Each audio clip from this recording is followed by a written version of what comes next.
Soul Resonance. This is your host, Craftsdwarf. Hello, and welcome to the Nen Show Podcast. I'm here with Mathwiz. Say hello, Mathwiz. It's just a simple story about killing a person. That's all this was. God. Sorry, you just said that, and it just, it hit me, and I'm like, God. Hate to break the news to you, Craftsdwarf, but, you gotta go. Pulls out knife. I don't want to die again. That's happened, what's killed me 5 times. Anyway, so before we get into comments, a lot of them were about what's coming next. I feel there was almost more Boruto discussion in the comments than there was Soul Eater discussion. Mm-hmm. Plus a couple of mentions of other series. So first, I'll remind you, because we're basically what we're gonna do is Boruto is just gonna be one episode. That's gonna be our next one, and then we're gonna go into the old school block, which you guys are gonna be voting for. Our 2 picks are only going to be 4 episodes each, roughly. Maybe a little longer for one of them, we'll see. But I'm just saying, if you want to suggest what we're going to do for our next patron pick, it's going to be relatively soon, because we're going to be doing it after the old school block, which we're going to go over now. So, Mathwiz, what was your pick for the old school block? My pick was Ashita no Joe. I don't know. It's a classic. Yeah, that's all I have to say. Yeah. Any particular reason you're interested in it? You because we've had these picks planned for literally a couple of years now. Yeah, it's been a while. I think the only reason I was really interested in that is because out of the older ones from the time period we were looking at, I was like, oh, I know someone who has recommended Ashita no Joe. And it's pretty influential, so yeah. Yes, I've read it twice. I really like it. I'm gonna be really glad to be discussing it in full detail, because it's a great manga. But my pick was Kinnikuman, which is the Shonen Jump series. My only exposure to it was a bit of Ultimate Muscle, the sequel, which I guess to specify, when I say Kinnikuman, I mean just the original run, the first 37 volumes, because it's, as I understand it, there's it has a sequel, which was Ultimate Muscle, quote unquote, which is basically I guess you could say it's the Boruto to Kinnikuman's Naruto, where it focuses on the next generation and stuff. And then after that, he went back to and did a Kinnikuman 2 kind of, but it's if you go on my anime list, it still says Kinnikuman is ongoing, because it resumed the original story basically after he finished the Ultimate Muscle. But neither of those are fully translated. Only the original run of volumes 1 to 37 is translated. So I think we're only going to read that for now until something changes, because I only want to be following one part of a series at the same time. Basically, I don't want to be following let's start read both of them. No, that's just confusing. And what's the order then? On a similar note, so yeah, next time we will be doing Boruto, which I'll explain. Yeah, I think there was even one I think, was it Max Musterman? They were commenting about how Boruto is shorter than the usual, because usually, our limit for a series is 10 volumes. The thing with Boruto is that, it's a sequel to Naruto, so its length kind of doesn't matter as much. It's probably going to be over 10 volumes by the time it's over, but most importantly is that it's a sequel to Naruto, so we're, the only reason we didn't read it before was because we were just kind of we want to move. We've been on Naruto for 14 episodes. We just had a 4-hour podcast. Can we move on to something that isn't Naruto? Well, yeah, and back then that was, Naruto was the only series we had done. Right. So we kind of, it's as much as we'd enjoyed it and as much as we'd got from it, we kind of wanted to move on. So, so here we are doing, finally going back to Naruto with Boruto, which we'll talk about more about it, of course, because we have our own histories and stuff. I've seen some of the, anime, and we have the whole Naruto podcast too, of course. But yeah, so yeah, then after that we'll be doing either Ashita no Joe or Kinnikuman, and then we will do the other of the 2. In case you have not been around, you vote for it. So in the description you'll find a straw poll, but where you get to vote between Kinnikuman and Ashita no Joe and see which one we read first. Again, we're not going to not read the other one. So yeah, that's go ahead and vote and decide which one we're reading next. And if you want to suggest a series for the next patron pick, I highly recommend you pay attention to the second series that we read, because that's when we're going to ask for picks, start the poll and end the poll during that second reading, so that then after we read both Ashita no Joe and Kinnikuman we'll do this next patron pick. I think last time JoJo's Bizarre Adventure, Vinland Saga, and Toriko were like those three were tied with Soul Eater for a few days. Like all in number one for like 4 series tied in first place. Kind of nuts. But Soul Eater pulled ahead at the end. So and if you want to suggest, I don't think Gash Bell was on there because that one was mentioned. I think Shaman King might have been on that poll. But yeah, so just you don't have to be a patron the whole time. Just during that period where you have like if you want to suggest it, you have to be a patron during there, and then you vote. And then you can unpatron if you want. Like, if you only want to patron during that period, sure, that's fine. I don't, I'm not going to hold it against you. It's your money to spend. So that about covers it for what we're doing next. Because, this is the final Soul reading. I don't think we're going to discuss Not at length. I might try it, but, Soul or Not, of course, is what I mean. But, anyway, comments. Did you have any comments, Mathwiz? I did not have any. Okay. Echolocation clarified Saw's name. It is. I'm pretty sure I know what happened because, they were calling him Giriko, and my brain was kind of remembering the name for the Japanese word for Saw, which ends in Giri. It's like, I wrote it down. No, I didn't. I thought I wrote it down. But, so my brain was wondering if it's, translation thing where his name was just Saw in Japanese, and then they just translated, but then they stopped translating, but then it's like, no, that's not even correct. So his name's just Giriko. Saw was the name that he was, of his fake identity that he was pretending to be when they first met him. And that's what I just was calling him throughout, because that was the name I associated with him while, skimming through. He also talked about Tsubaki and Black Star's, reading of, the sky and the stars and how that associates with them, which I thought was good, since it's sort of, that's a good reading. And also Kid Sanzu lines, which we'll talk about more in general. There was a really long comment by Perenelle Circia who had, but it was on this reading, so I don't want to discuss it any because we haven't even discussed the material he's talking about yet. And G. Wright Dunn had a one on kind of the love letters, sort of observing that Soul was given a lot of attention, and I don't know, I feel like there might be more to it, and maybe I'll think of something there. But they pointed out that a lot of the antagonists go alone, sort of like that. Like Justin Law, Giriko go for their, they fight alone even though they're weapons, and then where obviously all the main characters are together, but even with the main characters you have Kid and Black Star, and I guess in that instance with the love letters Soul, who kind of outshine their partner even though they got there together. So I just thought that was kind of interesting to note, even though, but I don't have much to say beyond that. So, all right. So, we're going to go through the discussion, and then we'll end off as usual with our characters, arc rankings, and fights. So, starting off, they're getting ready to do use the witches to go through the Book of Avon to rescue Kid. Turns out it's basically a layers, the 7 layers, which each one is kind of like hell or something, where each one is represented by a sin, so they have to kind of overcome the sins as they go on. And it starts off with lust because, of course, fan service.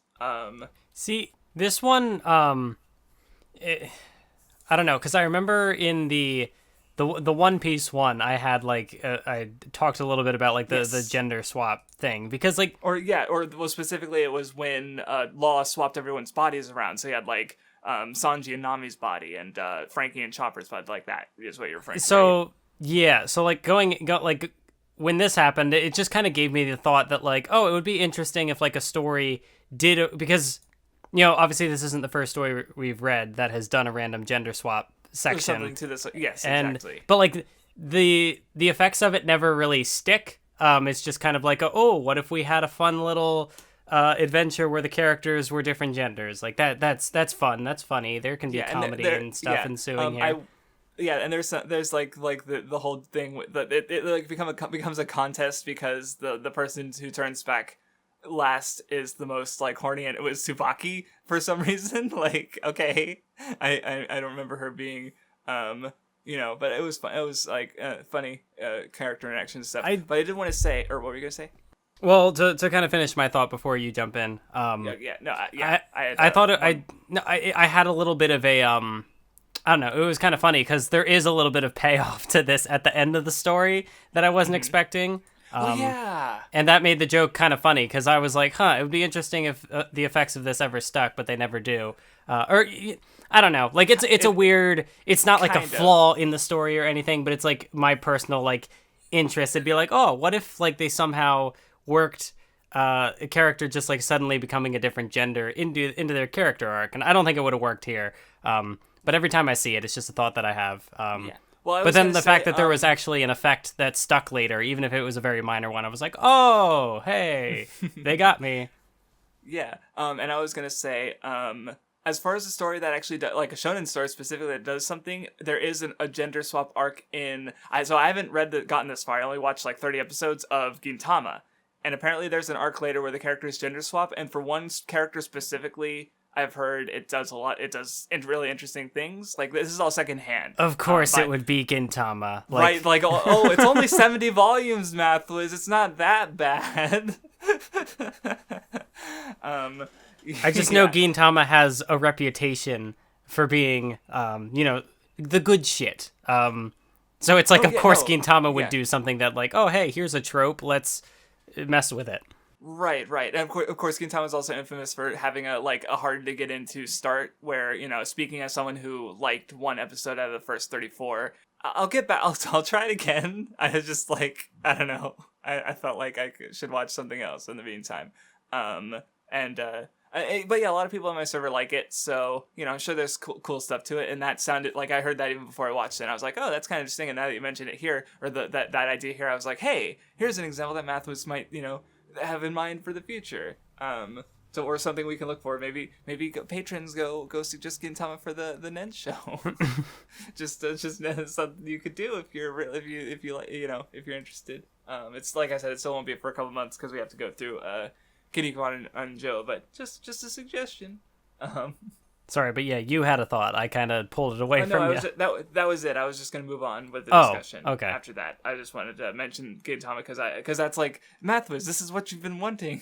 So, I did think though, like, I don't know, this is like a weird segue to make for it, but like the art, this section has been really good, and I thought that like the general aesthetic of the character, like with the gender swapped character designs, I thought they were, I don't know, it was cool.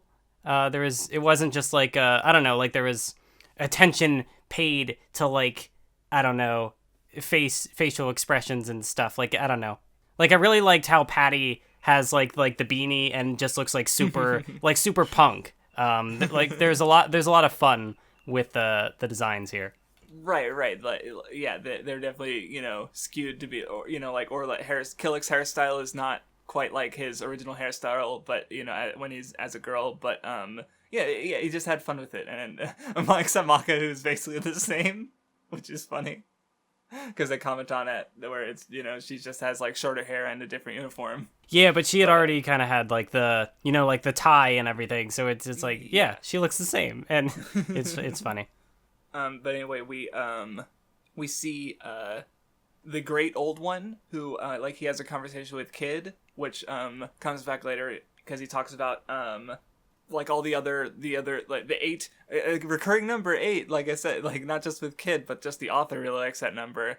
How there were like 8 really strong guys in the past, including Shinigami, and then that's right, fucking they reveal the one because they attach each of them to like a kind of concept. It's funny that this is why I say the author has a preference for the number 8, because only 5 actually come up. 3 of them were just killed before the series even begins, and we don't even find out what their deal is. We don't know anything about them. They don't matter, but there still just happens to be 8. So because we only find about order, knowledge, power, anger, and fear, and then and we see all of them. But yeah, well, I guess we'll talk more, but just establishes the stuff to keep, because what we also find out is that since they're so extreme, all of these extremes sort of give way, lend themselves to madness, basically, in a sense. We find out a few things about Ashura later, so yeah, and Kid sort of gets affected by the great old one, and which, that big 2-page spread where it's just like. The colors are inverted and he's just in like a black void when like the madness overtakes. It's good. Yep. and that leads to some good stuff later that we'll definitely talk about. But yeah, so basically, Kid, when he gets touched by the madness of power, he sort of, he comes to the conclusion that, like, his real perfect ideal is basically nothingness. Like, that, the sort of, like, emptiness of when everyth's, like, destroyed and gone it's perfection, because it's beyond symmetry. It's, he sort of gets that idea in his head, and from the madness, and so he's like, well, because it's also, you could take it as like Shinigami, he manages the cycle of life and death, so by putting the balance on death, then it sort of does what he's like, he's making an extreme version of his father's deal, but in line with like his desire for perfection. So yep, that happens. I do like how this comes back later as well. Like how the whole idea of Kid, nothingness honestly, ends up playing off of, other characters and their deals. And yeah, this is, I now I understand what that one person was saying about like, oh, it takes a while for Kid's sort of character arc to pay off. Cause it really, a lot of good payoff in this stretch of chapters. Like, because like I was seeing the build up and I was like, yeah, this could be interesting, and it paid off. I was like, yeah, Kid, awesome. I would now say he's up there as one of my favorite characters in the series, even though like not just for the setup but for the payoff, and it's good. But anyway, Blair transforms into a hot dude, and they go to the next level. Like they kind of skip through it, like not every character even goes to every level, but we do see every level at least. I do think it's kind of interesting. I don't know what like idea it means, but the fact that like Blair is this character who seems to transcend lust, like even the character who's there to be like the temptress, or no, what's the word? Is it the siren? I don't know. It's some sort of like Greek reference. Yeah, no, the siren is the Greek reference. Yeah. Yeah, but it's like Blair's completely unaffected. Like Blair ends up having the siren swoon over them, and it's funny. Yeah, though we don't see who, like, because Blair was in cat form, I think, towards the end of the arc, so we don't actually know if Blair was the last one to transform, because she could have been the last one to transform before Tsubaki, but we don't really, like, it's not given a conclusion. So I did have that thought, but or maybe I just missed. Well, yeah, because you have the other two characters who are like, no, it wasn't us. Surely it was Blair. Yeah. I don't know. Like I generally I know Ohkubo likes to make a lot of like sex jokes, and a lot of it kind of gets on my nerves. But I don't know. I find I'm not always super interested in sex, but like I'm interested in sexuality and like how that can be explored. That makes sense. Yeah. For like characterization and stuff. Just like, haha, the characters are pervy, then it's just like, yeah, that's just it. But what it is. But then when it's a little more than that, then it can be interesting. That's understandable. I see where you're coming from. I mean, like, I don't know what to take away from. Oh, Tsubaki and Liz are the horniest characters. Like I don't know what to take away from that. Right, but I don't know. Like, there is some interesting stuff in here. Anyway, then we get to like the gluttony. They just fight the pig, and then we start getting to the meat of it with with the envy chapter, where we see all of Maka's like insecurities and hang-ups, where she's like, oh, you're not really that good of a weaponmeister, you like there's a reason nobody wants you. Yeah, it leans into this idea that like Soul has just been carrying her the entire time, that like she which has been something that has come up periodically. It's been repeated throughout the story that there's kind of there's something there. Right. Because he's kind of amazing in a couple of different ways, and she's playing catch up, like he's like he's being held back by her, but then at the same time, like through their unity, they're able to become strong.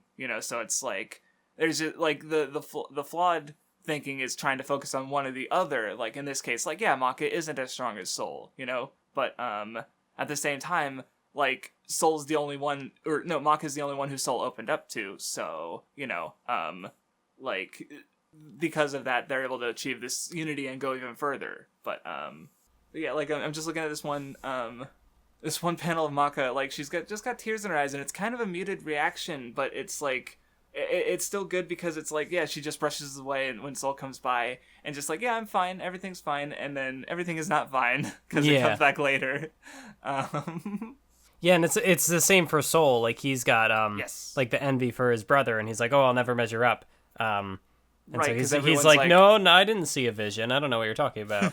Yeah, everyone's like, oh, Soul, Soul, you're so good at music, and he's like, no, I'm nothing. Like, and I think they even point out later that Soul's the only one who's been saying that he's not as good as his brother. Like, it's all him. It's all, in his mind. Like, yeah, he's probably a great musician, and he is. He plays the greatest song in the world by the end of the series. But just the fact that, like, he doesn't see that. Like, he is his own worst enemy in this sense. But I guess that is kind of interesting now that I think about it. Because, like, for Maka, I guess, like, her mother isn't a big influence, but she's, like, a character who is mentioned who never shows up in the story. And so for Soul, like, he has an older brother who is mentioned, but never gets, never has, like, an active role in the story. And I guess that kind of plays into one of the little Atsushi jokey bits, but it was, like, Ohkubo was talking about how... like, when he was creating Soul Eater, like, he didn't want it to be the kind of story that relies a lot on, like, flashbacks and what happened in the past. It's very much, like, what is happening in the present and going forward. And I think that's, I don't know, maybe that's kind of part of that. Like, these characters who have had an influence on who these people are in the present, but who don't necessarily play a role. Yeah, I didn't think about that, about how, like, yeah, we don't get, like, we do hear about the past, but we don't. We do get a few flashbacks, but yeah, it's not like, like, we don't get the big Maka flashback or the big Black Star flashback or the big Tsubaki flashback. Like, we don't get, like, we get their past coming back, but we don't. Oh yeah, and like Black Star has White Star, but White Star never shows up. Right. Like, we never see, oh, here's the White Star, the Star Clan massacre. We don't get, we get, like, it's all very, when it happens, it's all very brief, and yeah, so it acknowledges the past, but it mostly focuses on going forward. And I hadn't thought about that. Yeah, that's true. Because I kind of didn't read all those or many of them. So. Well, I mean, most of them don't amount to anything. It's just like, yeah, that's the thing. It's like every time I read them, it's just like a bunch of goofy gag stuff. But then every time you bring it up, it's like, oh, Medusa. That's why I was reading them all, because I figured eventually there'd be something in there, and there was. But every time I read them, I was like, where is anything in here? So it's just like, God damn it. Weird, because most of them are just shitposts. They're just at the end of the volume, and they're all sketchy, and he's just kind of... None of the jokes are... It's just like, explosions, and character died. Yeah. Which I guess, I don't know, maybe you could read, like, super deep into it, like, oh, it's some kind of, like, meta commentary on creating manga. I don't know. Because anyway, I did kind of wonder if I don't know, I don't think it was ever mentioned or that there's any basis for this, but I was like, are like the recurring characters that keep showing up and disappearing, are these like substitutes for like editors of the manga, and how like or manga assistants maybe, or or assistants that like people will come and go throughout the but I have no idea if that's even true. I think it's I just had something I pulled thought, out of my head. like while reading it, because like that's the author who else is going to be hanging out with, but his assistants and editors and stuff, like, because that's what I see in like they're not all translated but Kazuhiro, why can't I remember his name right now? The guy who did Ushio Tora Karakuri Circus, like, yeah, he'll have his like author in avatar and his editor or his assistants doing in like a little comic at the end of a volume, like, so who else is it gonna be? Anyway, I guess moving on a bit. So they're on the raft floor. And fucking Excalibur shows up. Yes, I love what Ohkubo did with Excalibur. Like, he turns out to be one of the great old ones, and specifically the great old one who like gives people madness through anger, and it's so perfect. Yes, I also thought it was interesting because I mean, Excalibur never really had a huge role in the story, but probably like a reason why he. I mean, maybe he had this plan from the beginning, but like the fact that Excalibur was like the 6th most popular character in the popularity poll, that kind of surprised me. But also, I mean, Excalibur, he's very good for the memes, and he definitely has presence. And like the fact that he's in one of the more like dramatic scenes towards the end of the towards the end of the manga, and like Ohkubo makes it work. Like, oh yeah, Excalibur. Like there is an air of what's the word, of like I can't think of the word. Like there's an air of importance to Excalibur, and like even though he's otherwise just this running gag, it's interesting.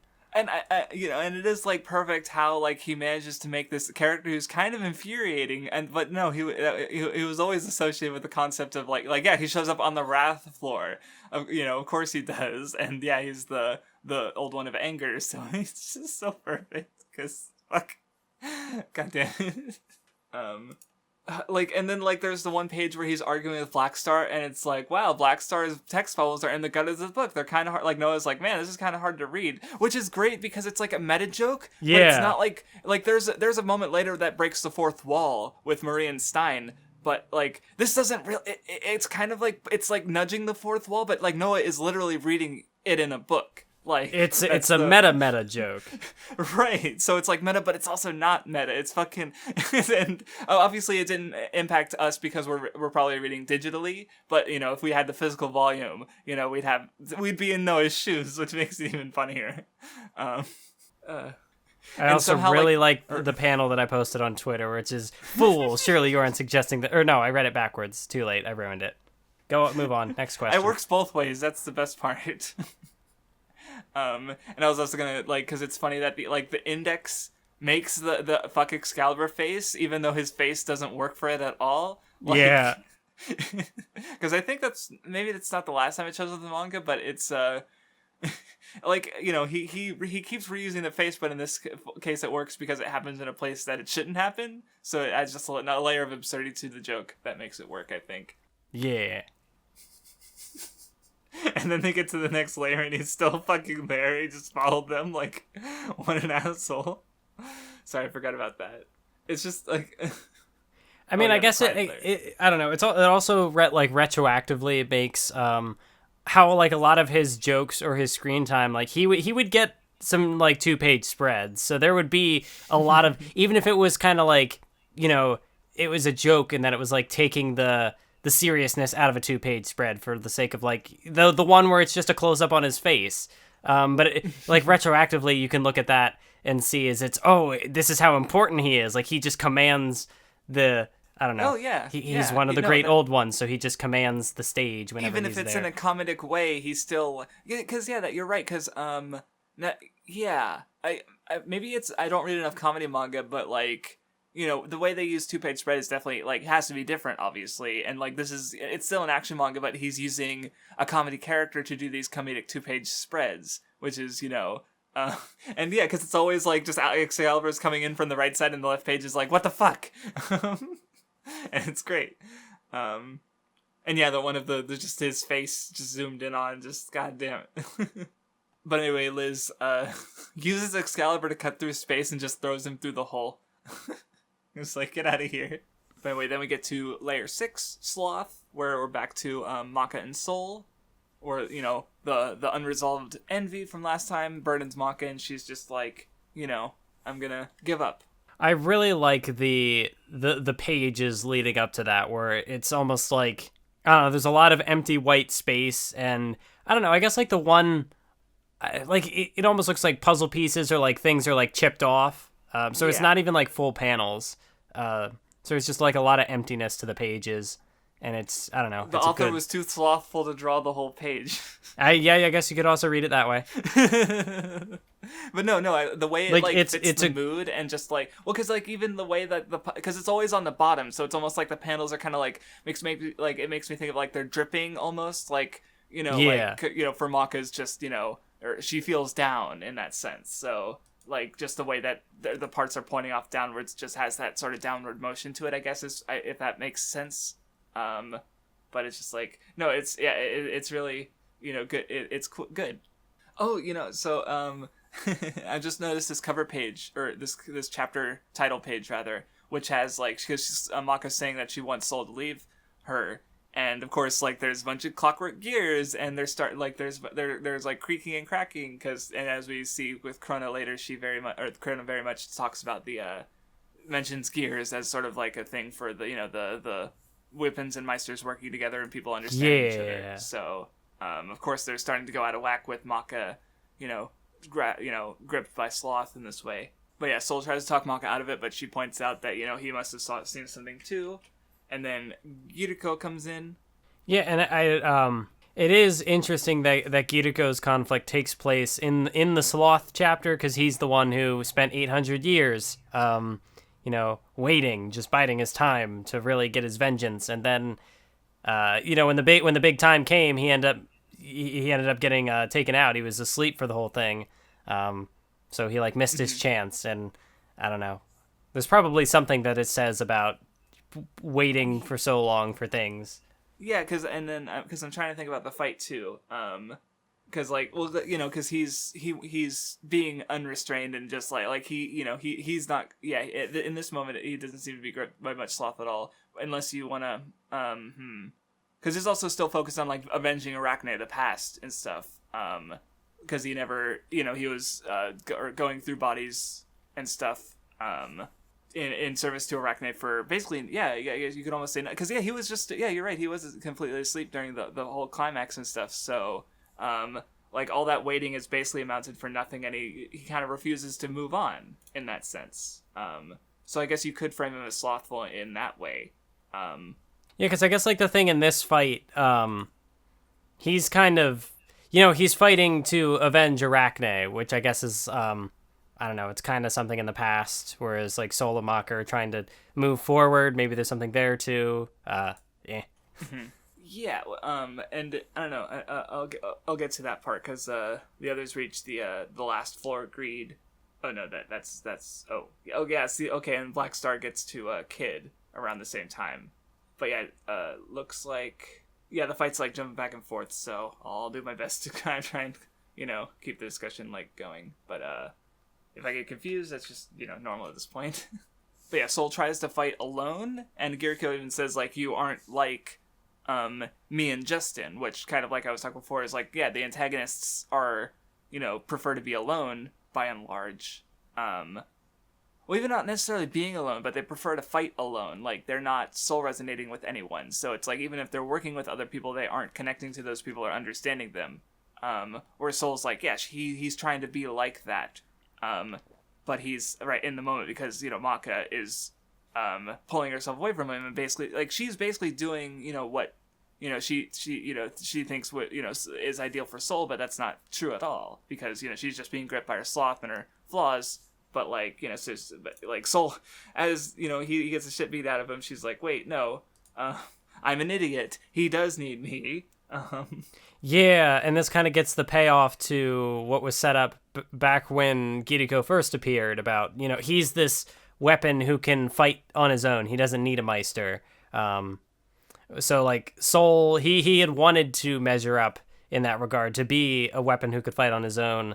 But really, that's not when he's strongest. And so, I think the same kind of applies to Giriko, because, yes, he's fighting on his own, but, there's a lot of connections because it ends up tying back to Krona about, being someone who can fight individually versus being able to accept your weakness and rely on others. And that's where the strength comes from, because you have Maka and Soul working together and they are the ones who, I don't know, because you do have characters who can fight on their own, but they're generally the ones who end up falling short. Right, and then because I can't think of any, Shinigami fights Ashura alone, but he also that's only briefly, and he gets wounded, and then he doesn't get into any real fights for the rest of the series. And no, or maybe he was fighting with Maka's dad. I don't remember now. It's been a while. But yeah, all the DWA guys fight in unity, in groups. So. But anyway, Black Star reaches Kid. A Soul starts playing the piano to, get power to stop, win. But it doesn't work, and Giriko just swaps bodies, which I guess might feed into the idea because it's Giriko's doing something that would in theory be something regarding change and something, but he's still exactly the same. I even think he comments about the fact that it's a woman and it's You know, it's just like he doesn't, or yeah, I guess he doesn't have control over it. Like, yeah, he'd rather be in a male body because that's what he's, you know, he just prefers. But like, you know, he's not, I don't know, he's not accepting anything and moving forward. He's just like lamenting that things are changed, kind of. Maybe is what I'm trying to say. Yeah, I think that's an interesting idea. That. Yeah, I don't know if I don't know. I'm still trying to figure this one out because it's also like a weird, you know, kind of a because you know he basically like, you know, he dies because his heart explodes because you know it like I forget if it was part of the layer or the sloth layer. I'll have to skim back through it, but I definitely didn't like, you know, I didn't have that moment of like, yes, I understand everything now. Like, I didn't dislike it, but I definitely wasn't fully like, you know, feeling that I'd grasped it, you know? Yeah, because it's less that like Maka and Soul defeated Kiriko and more that like he defeated himself. Right.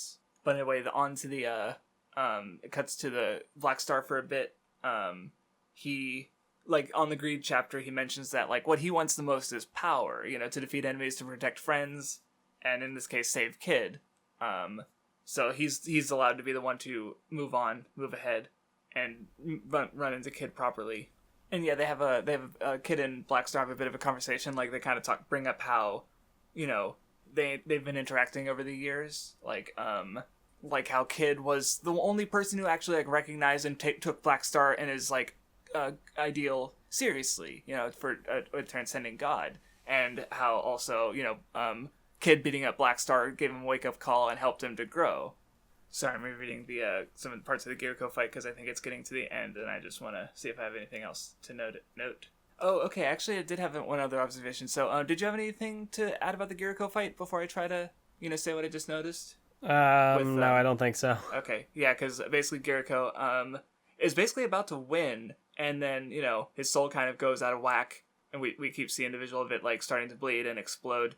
And I don't know, what I kind of noticed is that like Maka and, you know, is even trying to like tell like help him to keep him from dying, basically, even though he's an enemy, and like explaining like, you know, your soul can't take it, and, you know, basically warning him, but he still refuses to, you know, connect his gears to anyone's, even his enemies, so to speak. So he ends up dying, basically. So because he just utterly rejects, you know, Maka, basically. And yeah, he just dies. He just dies, pretty much. So that's all. That's, I guess, what I got. You know, not. Yeah, I tried. Anyway, Black Star is asked about the power that he seeks, and he's just like, yeah, power is power. Like, he's not going to, you know, fall. Like, he wants the power that he wants, and like he's not going to become a Kishin and do that. Like you know, he's gonna get his power on his own terms. So you know, he's not being like, it's the greed chapter, but he's able to like sort of move on. Like, he's not being controlled by his greed for power, basically, as we've sort of, you know, seen from his growth up to the series so far. Which I guess is kind of why he's able to surpass Kid, because Kid, you know, because he hasn't gotten that focus, he hasn't grown as much throughout the series up to this point, you know, and at this moment he's fallen in his ideals and sort of moved away from his, like, you know, perfection and order and symmetry thing as he's gone to, you know, nothingness. Yeah, I feel like this fight, I feel like this is where I really started to kind of get invested for the home stretch. Like, forgot where I was going with that. I already lost my train of thought.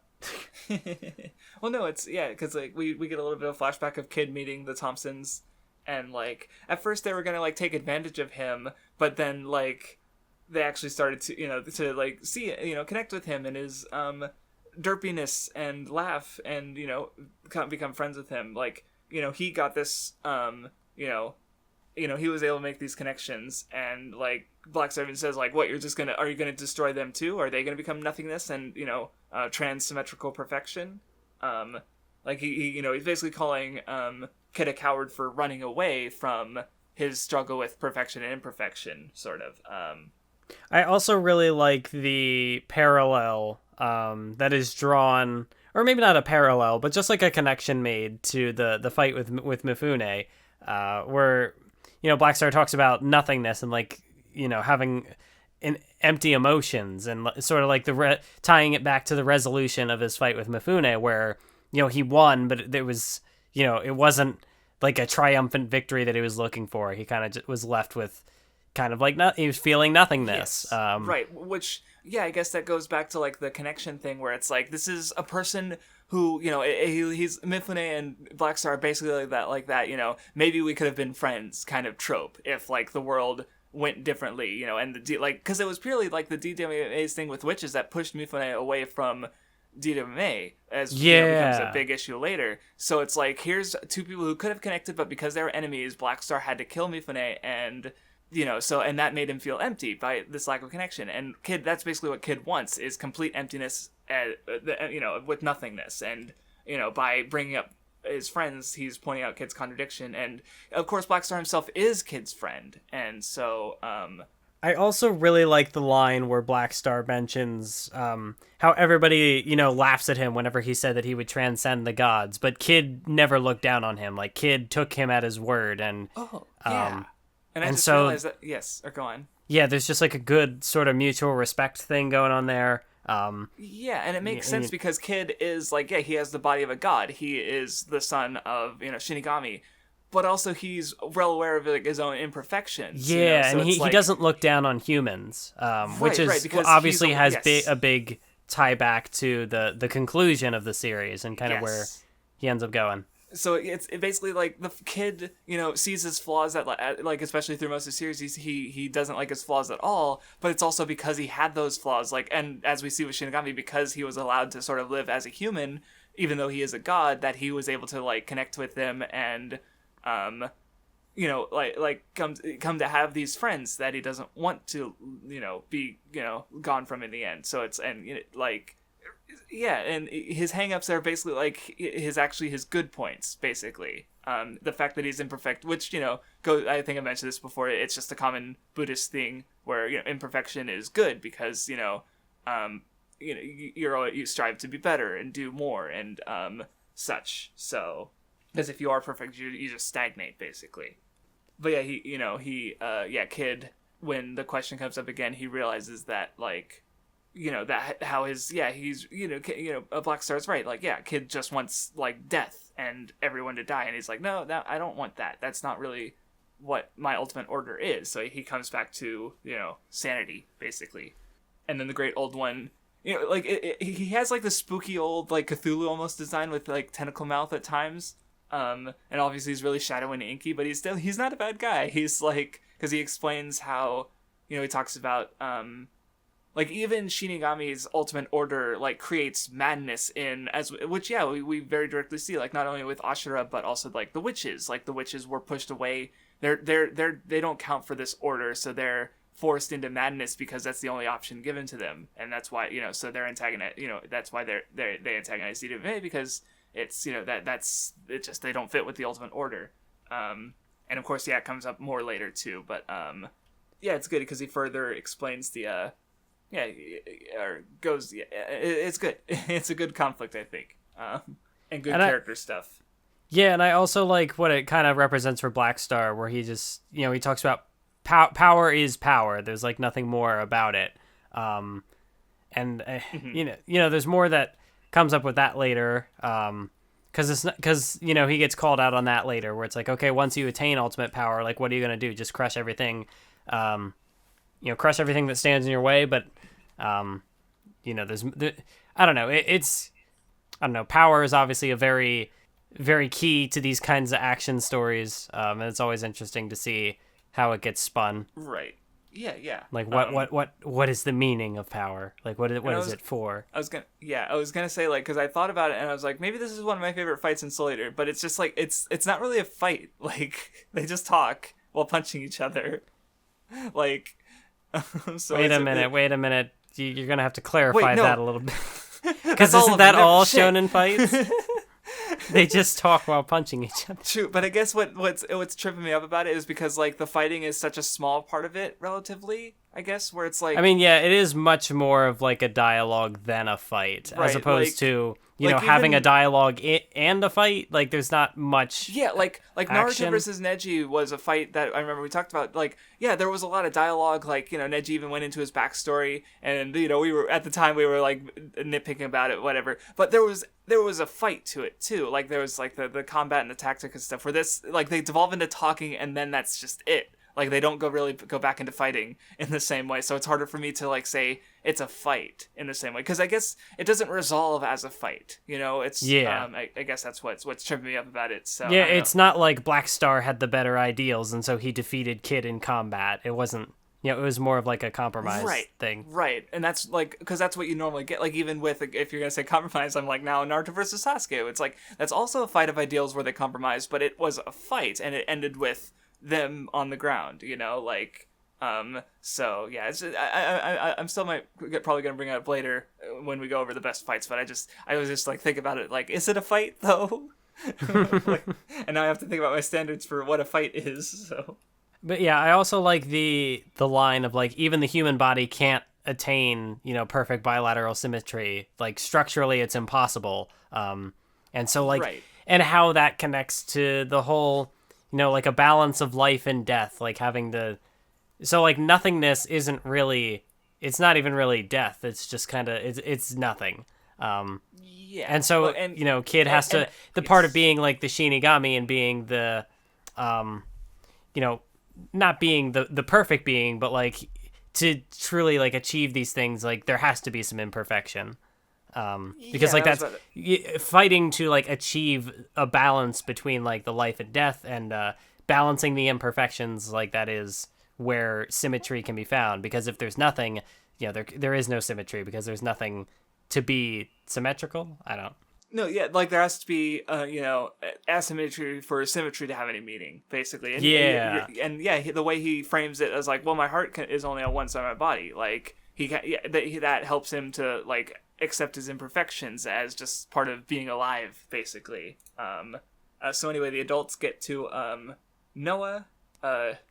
Tezuka dies, but not really, as we come to find out. There are also some really striking color pages where everything is very garish, and the colors... yes. It's definitely...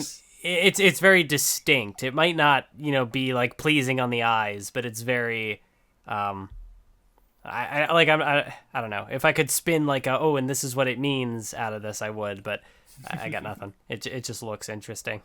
Also, I wanted to note how, like, we're at the point where it's like, yeah, they're the kids technically, but they're also, like, they're, like, outshining the adults at this point. Like, like, Noah basically defeats Tezuka, one of the strongest, Meisters in DWMA, and then, like, but Sid and Stein end up retreating so that the kids can fight Noah. Like, they're able to fight on par with these, like, even if only in a group, they're able to, like, go toe to toe with the big guys now. The torch has been passed, so to speak. Yes, or both hands are holding the torch, if you will. Like, the old guys aren't quite letting go because they're still around doing stuff, but the kids they're here, they're doing things, because, like, especially, like, Black Star, who's just insane. Like, it's kind of like he like the thing later on where he's, like, using his scarf or whatever it is to, like, fly almost, but not quite, like, and then at the end of the manga he's like, oh yeah, look, I can float like an inch off the ground. Like, he's just, like, learning how to fly. Yeah. What? It's so funny. Like, he's just, like, breaking the limits of humanity just because he can. But yeah, Noah is also kind of similar to Kid, because, like, as we find out, Yeah, where Kid wanted nothingness, he wants everything, which is... Well, yes, it's like, it's the opposite extreme. Right. Well, but also in sort of like, he, keeping everything in his book, he would sort of, like, basically make the world nothing also. So it's like, you could say, but it's, and yeah, Kid basically goes like, yeah, this is kind of a, this is dumb. Like, I literally just figured this out myself. So he's, like, coming from the perfect spot to, talk down to Noah, basically. I also like the line where, Kid is giving his speech, and Maka is like, yeah, he's a god, all right, with words that surpass human understanding. And I'm like, it's not that complex. Maka's just... No, she's not even dumb. She did really good at the schools things, so... Yeah, but like Kid is talking about like, oh, this is what a ruler should be, and you know all this stuff about balance, and she's just like, I don't get. She's just getting tripped up with like transsymmetry. It's like that's not a word like that I've heard or used or needed to use. It's like, yeah, because it's so maybe that's just what that's tripping her up, and but yeah, because since he's had his character moments, he connects his second line. And he basically immediately like takes down Noah. Like, holy shit! Like, we've known he's strong, but damn. Yeah, this is where I maybe have like a little bit of a nitpick in the. But then again, I don't know if it's a nitpick. Like maybe I'm just misunderstanding the story. But with these sort of major antagonists, there's a because like when Arachne gets defeated, there are and like Medusa takes over her body, there's like, oh, there's still some fight in this body. Like she's not going to give it up that easily. And so it almost, I don't know, there's almost like there isn't, there's a lack of finality when the antagonists get defeated. Because like with Noah, he comes back up later, even though it's not Noah, it's just like a... But then that just kind of happens in the background and doesn't... And even, then I mentioned with Arachne is like, yeah, she had some fight in this body. And Giriko even says during the fight that when you explode, you're not really dead. Yeah, and that made me think that she was going to come back. Because but then that didn't happen at all. Right? Yeah, because he says, like, when you die, you don't explode. And she's like, well, Medusa exploded. And then it's like, she's like, that's my girl. And I'm like, so is she still alive? Is that what that meant? Because that was what I had initially thought. Because, like I do think, overall, like, the ending in the last arc is, really good. And, like, I would, like, we're going to get to my arc rankings later, but I would say that this last arc, starting from, like, the time skip after Arachnophobia to the end of the story, basically, it's my favorite stuff in the manga. But, it is kind of weird that there's these little things being set up that don't seem to actually go anywhere. It's not, I'm not going to hold it against the manga. And it could have been a thing where, like, as it was being written, maybe he had ideas and was like, I'm actually not going to go in that direction. Or maybe it does have some sort of tie-in to Soul Eater, not. Like, and I guess that's the thing is because, like, there's definitely, like, I've seen some people sort of overrate planning. Like, oh, the author planned this. And it's like, yeah, that's cool. But it's also cool to have them, like, grow the story and like let it be emerge sort of. And so maybe these are like seeds he's planting and he's like, oh yeah, I'll get to this later, I have this idea, but then the idea doesn't come out or he doesn't come up with anything he's satisfied with, so he just like brushes it aside or so that happens too. And I it's not too big of a deal for sure. I wouldn't have thought about it unless I think if you didn't mention like the Medusa Arachne thing, I don't think I would have thought about it. But and again, like I said, Soul Eater Not does exist and introduces the third Gorgon sister, so maybe other stuff happens in it. I don't know. Like I said, I'll try to read it, and if I don't like hate it, because people don't like Soul Eater Not. I don't know what the deal with Soul Eater Not is, so I'm a little like trepidatious towards it. But I don't know what it is either, because I have heard not good things. That's why. But I don't then like on the Nen when show, I read the little Atsushi bit. Where he mentioned, like, oh, this is how I wanted to tell Soul Eater. And so, like, Soul Eater Not is to be kind of something different. And it kind of made me interested in it, which is... Oh, even just, like, the first preview, I read part of it, and I was like, this doesn't seem bad. Like, I'll try it. I'll give it a shot. And maybe if we it's a trick. Read it and like Don't it, we'll... go back before it's too late. Or, yeah, it's a trick. Anyway, but yeah, Kid beats Noah, and as we find out, we do find out that was basically like, well, because like later we see like a Wrath version of Noah, like they're products of the Book of Abun, and this was the Greed one from the last layer, basically. So, there's sort of aspects of Abun's book in a sense. Yeah, because like, Okay, we're a few chapters away from some real shit, so I'm just like bracing myself in anticipation, because it might be. I guess it sounded like it might be one of my favorite moments in the manga. So, but we'll talk about it. But anyway, we see the Wrath Noah Gopher is pleased with this development. Tezuka, he is alive after all, and. It is kind of funny that he's like, I'll need a disguise, and he just puts on a different bear mask, and like, which has the payoff later when he shows up with Justin, and he has like a different bear mask on, and Justin's like, no, Tezuka, and he's like, how'd you know it was me? He's like, I tried 2 or 3 different disguises to throw you off my trail. But yeah, so the funny gag. I don't know, Tezuka's kind of like, I don't know. He's kind of nothing. Yeah. Which is weird because he keeps showing up, but it's like, eh. But anyway, Krona is on a killing spree with the Black Blood. Yeah, Maka finds out and goes to, investigate and see the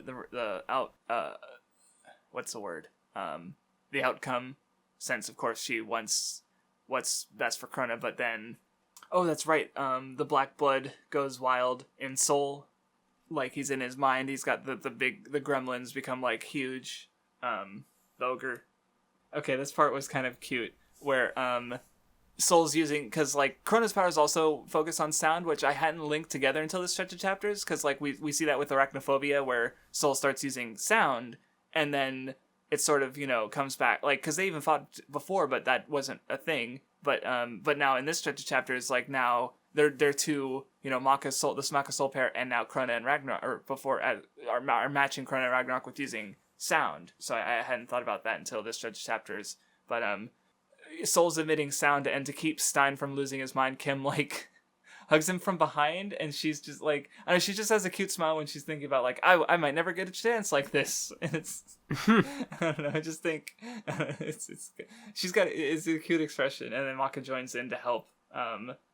Oh yeah, and I just noticed, because, during this fight, he, like, Soul uses the piano on his, like, scythe arm, to sort, like, he's merging his, like, but then we even, this is, like, kind of a contradiction, and we even kind of see it in the, like, the discussion he has with the ogre afterwards, because, like, he goes in, like, because he goes by Soul Eater, but that's not his name, I forget what Evans is his last, so, so he's, like, and, like, the even, he's even gets asked, like, who he is, and, he, like, so he's been trying to divide these parts of his life as he runs away from, like, the music part and into the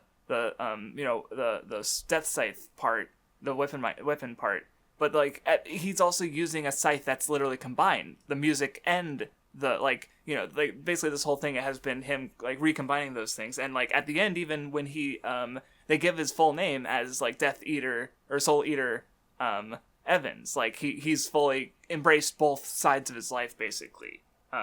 So it's kind of anticlimactic, but it kind of works because, like, he's fighting, like, with, like, his fighting style with the scythe, the piano scythe is already, like, a contradiction to what he's, like, to his, like, what he's been doing, basically, is what, I don't know. I kind of went on there. Well, because, like, him having, like, those musical roots, but then initially, like, not.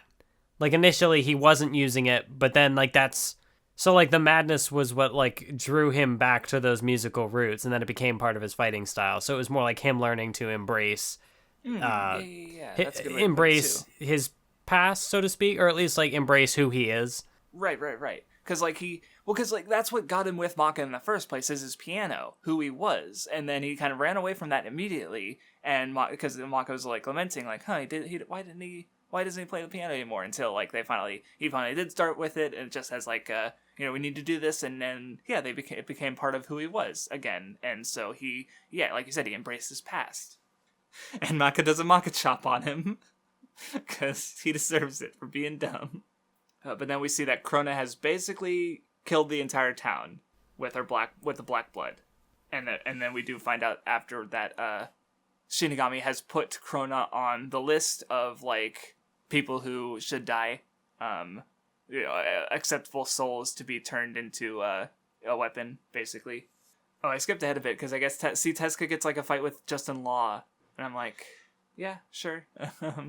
Yeah, and like, I guess there's a thing here about Justin's always isolating himself, and there's a bit of a discussion about his worshiping various gods, like how he used to serve under Shinigami, but then he switches to worshiping the Kishin, and he saw Shinigami as like he's looking for, like, the sort of, maybe you could say he's looking for something perfect, but nothing is perfect. Like, I think even at the end, he's told, like, even under the Kishin, he wouldn't have found, like, the Kishin's world still wouldn't have been the one he wanted, because he's looking for something impossible, I guess. I forget, I'm not sure what I would frame what he's looking for specifically, because maybe I don't quite grasp something about his character, but, yeah. He was a character that, he was always alone and sealing himself off from others, and I guess maybe he thought that if everyone was gripped by madness, then it would be a world where no one would need to be with others, perhaps? But maybe, again, the world of madness. Well, oh yeah, that's right, there was a line he said about how, like, he talked about, DWMA, like, why do people need to feel they need to get together in herds and follow, like, this one, like, train of thought? But also what he's doing is he's trying to get everyone, if everyone's insane, then everyone's going to be following the same kind of, like, train of thought, in a sense. Like, he's just doing a different thing, Yeah. So, which I guess is what he wants is basically perfection and nothingness, in a sense. What he wants is something that's impossible, basically. But yeah, Tezuka even offers to be Justin-Law's friend, but he's denied. Oh, that's right, and Tezuka gets killed, like, again, but not really. Like, yeah, like his body gets destroyed, but he's the mirror person, so like Justin even like looks in the mask and is like, is this the real one? It is. And it's like, oh yeah, he's dead for real this time. Ohkubo won't bring him back a second. He does. I don't care about like character death fake outs at this point. I just thought it was funny because it's like, because it's Tezuka, like who cares in the first place? Like, I guess is my reasoning. Like, I'm not particularly invested in this character in their life or death, I suppose. So sad. I guess that's my fault, but yeah. So anyway, on to a simple story about a person killing another person. Oh god. Yeah. This one, it hurts. God. Oh, okay. Where to fucking start? I guess. So, Krona goes home. Medusa's like, wow, you did a great job. And, like we see Krona massacring the city. There's a cutaway to, like, Kid talking to Aben, but, we see more Krona flashbacks of tiny, adorable Krona, being told to kill in different ways, not being able to deal with it. Well, yeah, because, like, we find out that, like, Medusa would, what was the thing, like, Krona would go, like, 5 days without food, and it's like, okay, if you want to eat, you're gonna kill these cute little bunnies, and... She's the worst! but then... I don't know, this... Well, that's what... See, like, even before, like, the big, like, shit, like, Medusa, like, I'm so sorry about all the things I've done to you. I know it must have been so hard. Like, she's being very motherly, and the whole time I was like, fuck you, fuck you, fuck you, fuck you. Like, she's doing like what she should have always done, and that makes it worse. Even if you, I wasn't sure, like, I was just like, I don't care if it's genuine or not. Fuck you. Like, I'm not, like... Even if she was being legit here, it's still so shitty that I can't accept it, basically. Yeah, I don't... See, I don't know if it's... Because, like, my interpretation of this scene was that, this is what Medusa had wanted Krona to become. Like, I mean, I guess... I don't know, because she wanted to be the one to, like, merge with the Kishin, but... I don't. I don't know. I guess there's a couple of different ways you could read this, and I don't know which is the correct one. Well, okay. So the part that hurt me because like I read it as though she basically intended for all of this to happen. Yeah, that's what I thought. Yeah, or because I thought there was a part where she even like smiled as it was happening, or something. But looking back, maybe I'm not quite accurate about that.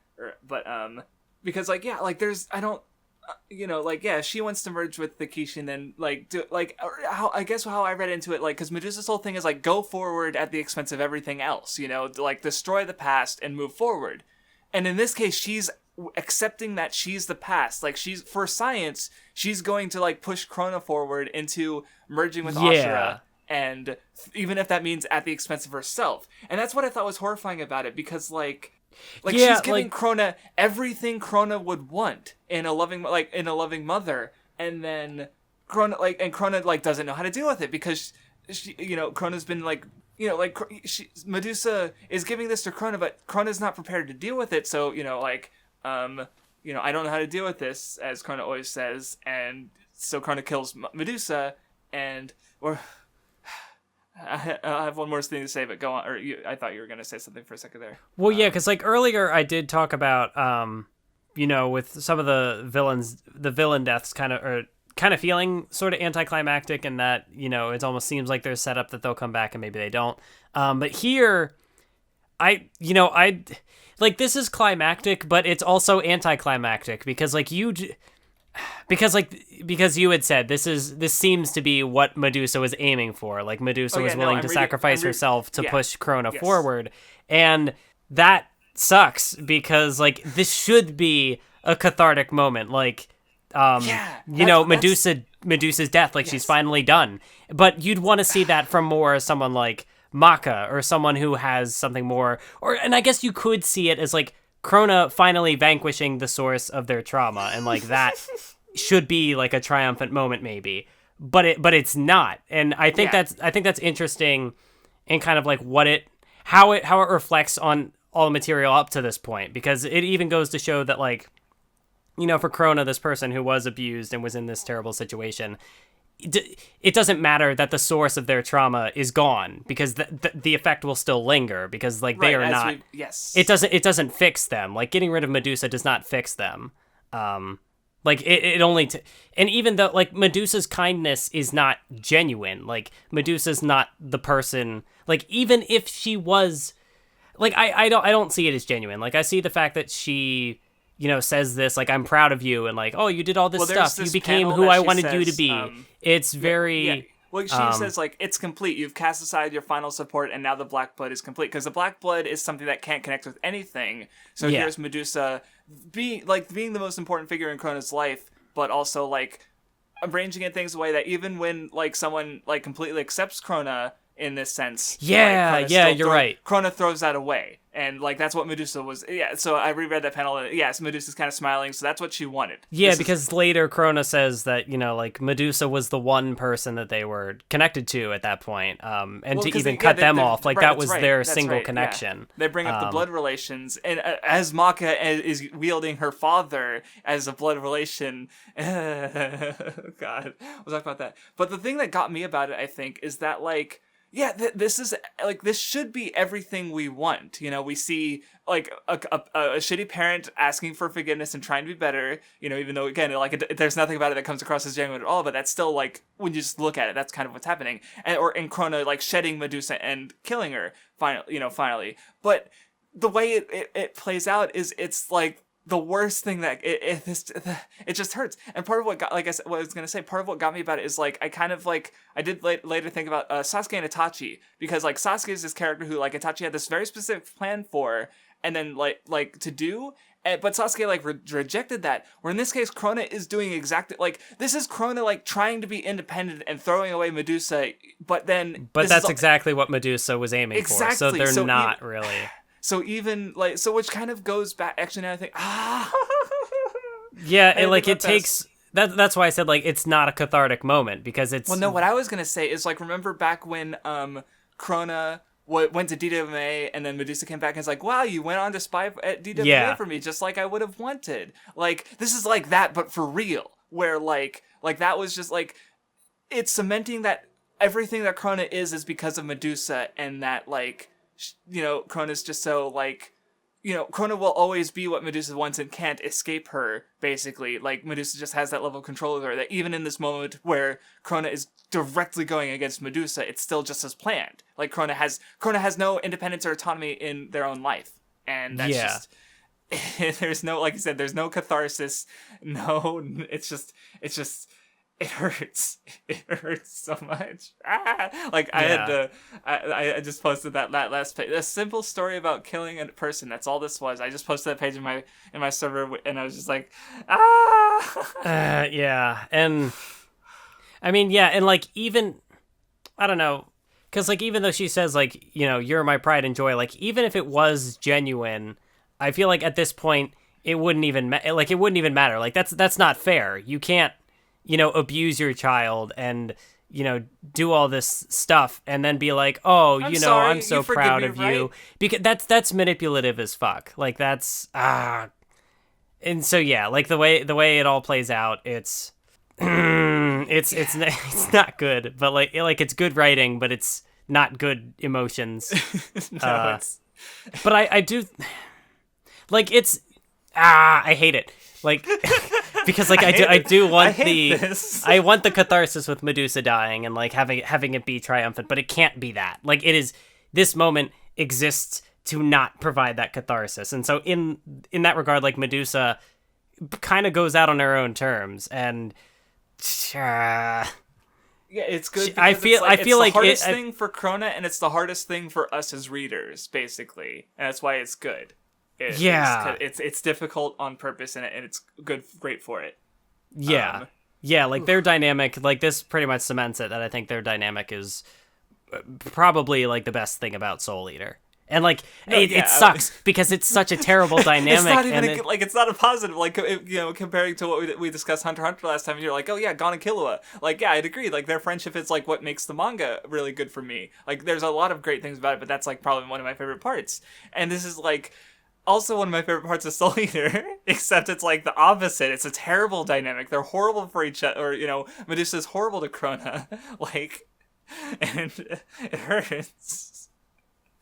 I also hate how, like, Medusa's last words, "I love you, Krona," and it's like, fuck you.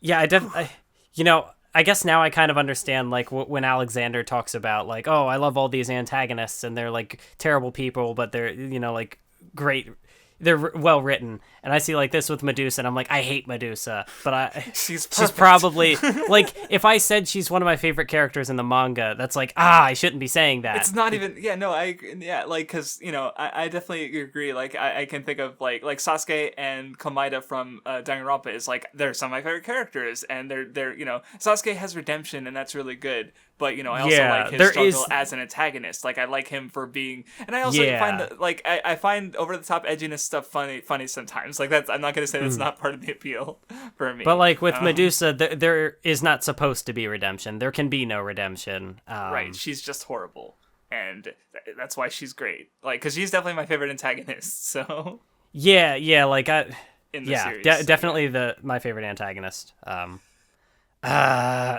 Unless you count, see, I that's not counting Krona, because Krona is probably also my favorite character, because I have a feeling we're going to have a couple similarities in our favorite characters. I definitely don't consider Krona an antagonist, even if... Right. I mean, Krona's like literally an antagonist. Krona's definitely not a villain. Like, Medusa's a villain, Krona's not a villain, but they're both antagonists, I guess. But Krona's also a protagonist at times, so...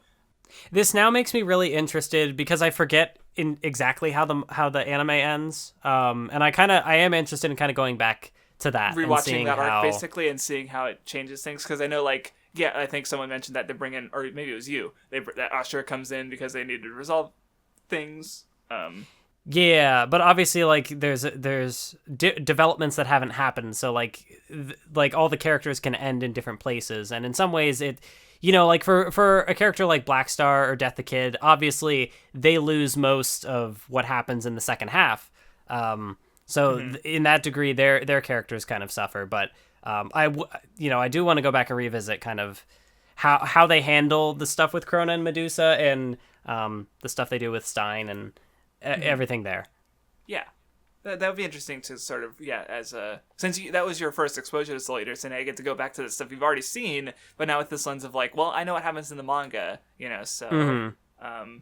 Just a simple story about killing a person. That's all it ever was. Oh, God. I almost feel like I need an emotional break after talking about that. Like... Tune in for part 2. Not that long, just like 20 seconds. Anyway, there's a whale hunting thing. I forget what this was for. I guess it's like while this is happening, they're sort of building to the moon kind of stuff. The Black Star's like scarf thing that he uses to kind of fly. Like that's part of how the moon journey goes. And like Maka, like, oh, I can feel a lot of madness from here because she's closer to this. She's higher in the sky. She's closer to the moon. So as the whale hunting is going on, Kid's having his conversation with Avon, and Avon, like, Kid's just getting more hints to the stuff about Shinigami, because like I'm pretty sure I guess they would all know about Ashura being Shinigami's son. So Yeah, I remember getting to this chapter and I was just kind of like, really? You're going to give us an episodic little chapter here this late in the game?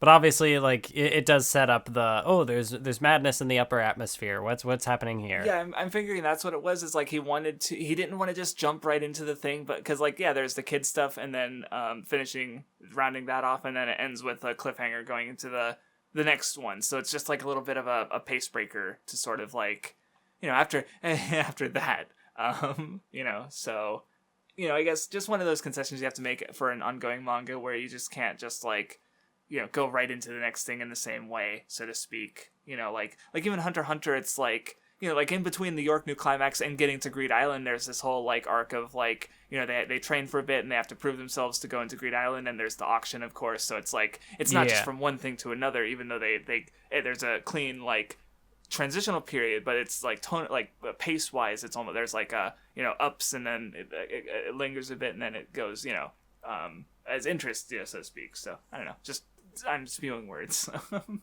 Okay, so now they find out about that Krona needs to be executed by DWMA law, which I think they also mentioned that it's like, because Shinigami wants there to be forward motion, like I think I even mentioned before how like Arachne and Mosquito were talking about how like, Shinigami's just been doing nothing for 800 years while we've been steadily planning and stuff, but he's just been focused on that school, because Shinigami's like preparing the next generation so that though like evolution even becomes like a big thing with Kid. So I think they part of what they take from like Krona is like they have to either kill Krona and fall in with the system, or find a way evolve past the system. This is basically Shinigami's last order as the leader of DWMA until like aside from just the general like, let's go to war with the moon. And it's one of his last orders, I should specify, so, and it's something that they have to challenge, basically. But yeah, Krona uses her soul perception and discovers, Ashura's location. I knew not to trust the moon. You were right.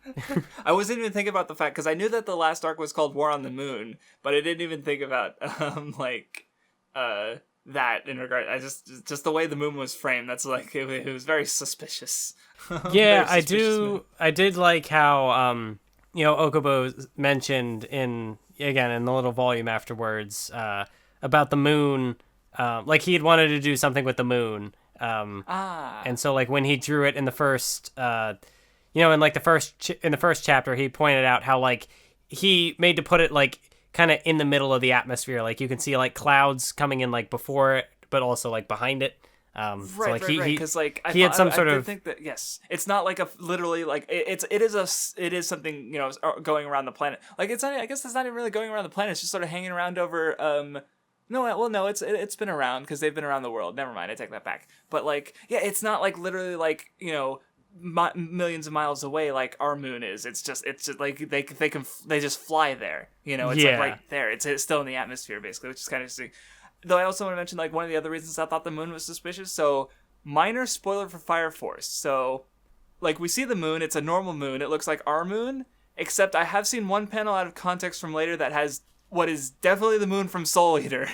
And being Fire Force, like there's this like there's part of the plotline involves the sun basically. So I just say like I just saying he might cross them over in some way, like even if it's just like setting. I don't know how or why, if it would make sense, but he included the moon from Soul Eater in a panel that didn't look like a joke.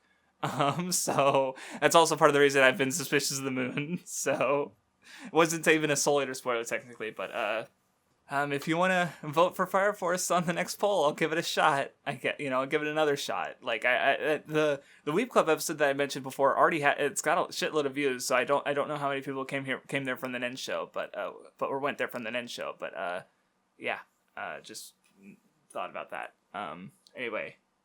Okay, so I just realized something. I didn't notice this before, but like they're talking about the realization that Ashura's on the moon, and Shinigami says like, I don't think I'm gonna get to see Kid smile again, ever. And at first I was like, why not? And then now I know why not, because Shinigami fucking dies. But I guess it's like, or what were you gonna say? I was just gonna say, yep. Yeah. because like Shinigami's also putting their hopes on. Well, I guess it's also like either Kid becomes the next Shinigami and he dies, or they fail and the world's fucked. So wait, the other death weapons that we haven't seen yet come in. Maka's dad has a bit with her where he gives her the ring that hit her mom's ring, and have a bit of a moment, and yet he ends up helping Maka realize where Krona might be. I forgot about that. There's even like a panel where Krona says like, the Kishin should be mine, right, Medusa? And then you see Medusa there for a panel, but then she's gone. Like, even though she like we even saw like briefly before with the frog witch, like she's like, hey, the snakes are gone. Medusa must be dead. Like Medusa's gone, but her tendrils with Krona are still so pervasive that like she's still there in a sense for Krona. Which anyway, they take the airship to the moon for the final conflict. The start of the final arc. Another shonen manga that just brings in Kaguya from the moon at the end. No, I just thought it was funny. I don't know. I didn't have much to take away from the character. I don't know. I just like, cause she just had the weird gags about her being naked, but also like, don't see me naked. Like, I don't know. I thought it was kind of funny sometimes for some reason. Oh yeah, that's right. There's Kid's auntie. What the fuck was up with that? Yeah, I don't... Okay, so this wasn't a character that I missed at some point? No, she's got to be... This is a new character who has, like, some kind of long-lasting connection with Kid, who has, like, a death fake out or two, and then... Or does she actually die? I forget. But, like... I was just like... Really? Or I don't know if there's like if this is somehow like a cultural thing. I don't know. Like if it's some sort of reference to like another thing, like another work or whatever. That's possible. I don't know what that would be. It's just kind of like it's because I know that like Ohkubo he likes his philosophy and stuff. Like there have been some references in here. So like I don't know if somehow this is one of those things. How like, how like the stuff in Bleach, like Aizen and like Nietzsche and stuff, and how like characters embody things, and I'm like, does this character somehow embody a concept?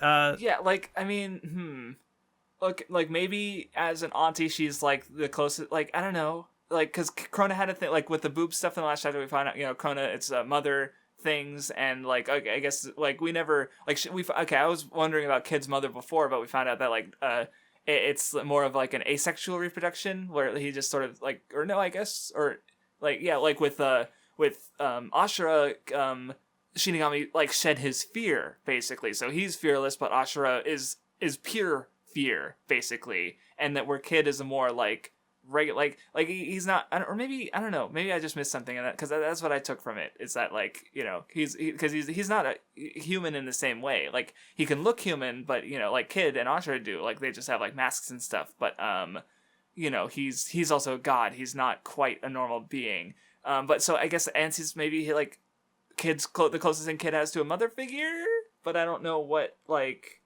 she just like she jumps in with the bombs and oh no, she died. Oh no, she's fine. And then I think she actually gets killed and it's like, oh no, she actually died.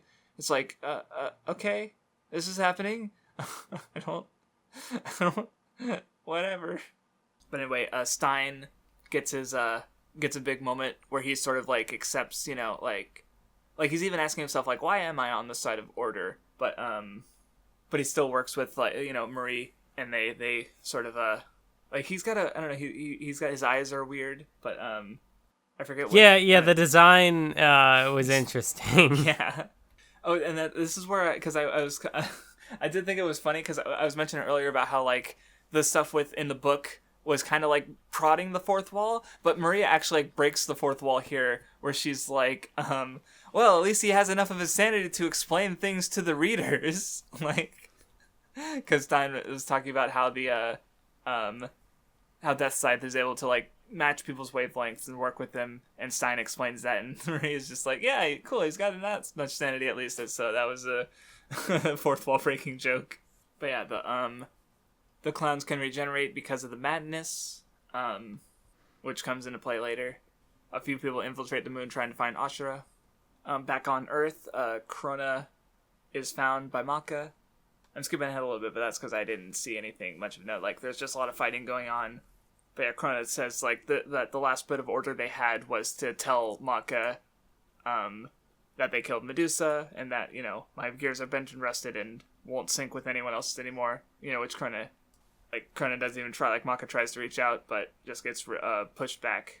And since, basically Krona doesn't, like, and even with, like, it did, because Krona says, like, order is absolute, and, I can't uphold order, and, like, Shinigami is, like, seeing Krona as an enemy, because, and so it just kind of fits with what Krona's, that's right, hold on, let me check my note, because, when Krona opens the door, did you notice? The callback to this door only opens from the, it only opens to the inside, but I reject order, and then Krona just, like, destroys it. Yes, right, so, good callback, because, she just, like, or Krona just forces her way through, So there was a purpose to that in the first fight about the door. Like was it all meant to be set up for this one moment? It also ties to Medusa putting Krona in the room, and now that Medusa's not there, she can force her way out on her own too. It's it's in a harmful way, but she's strong enough. Like, she's cut off those bonds. She's strong enough now to move on, to open the door on her own, even if it's the wrong way, basically. Because again, she rejects order, like you said. Maybe. Yeah, maybe. I'm not sure. Well, yeah. like I've said before, the Nen shows are kind of like the predecessors to, I'm not in the mood for a Soul Eater video. Maybe I'll nudge, like, what to do one, because he likes Soul Eater even more than me. But, I don't know. I've talked about it before. That's what the Nen show was for, was to, like, let's make an excuse to read these Shounen manga so we could do videos on them. And then we have, like, two of our biggest videos are the Naruto ones. So, yeah.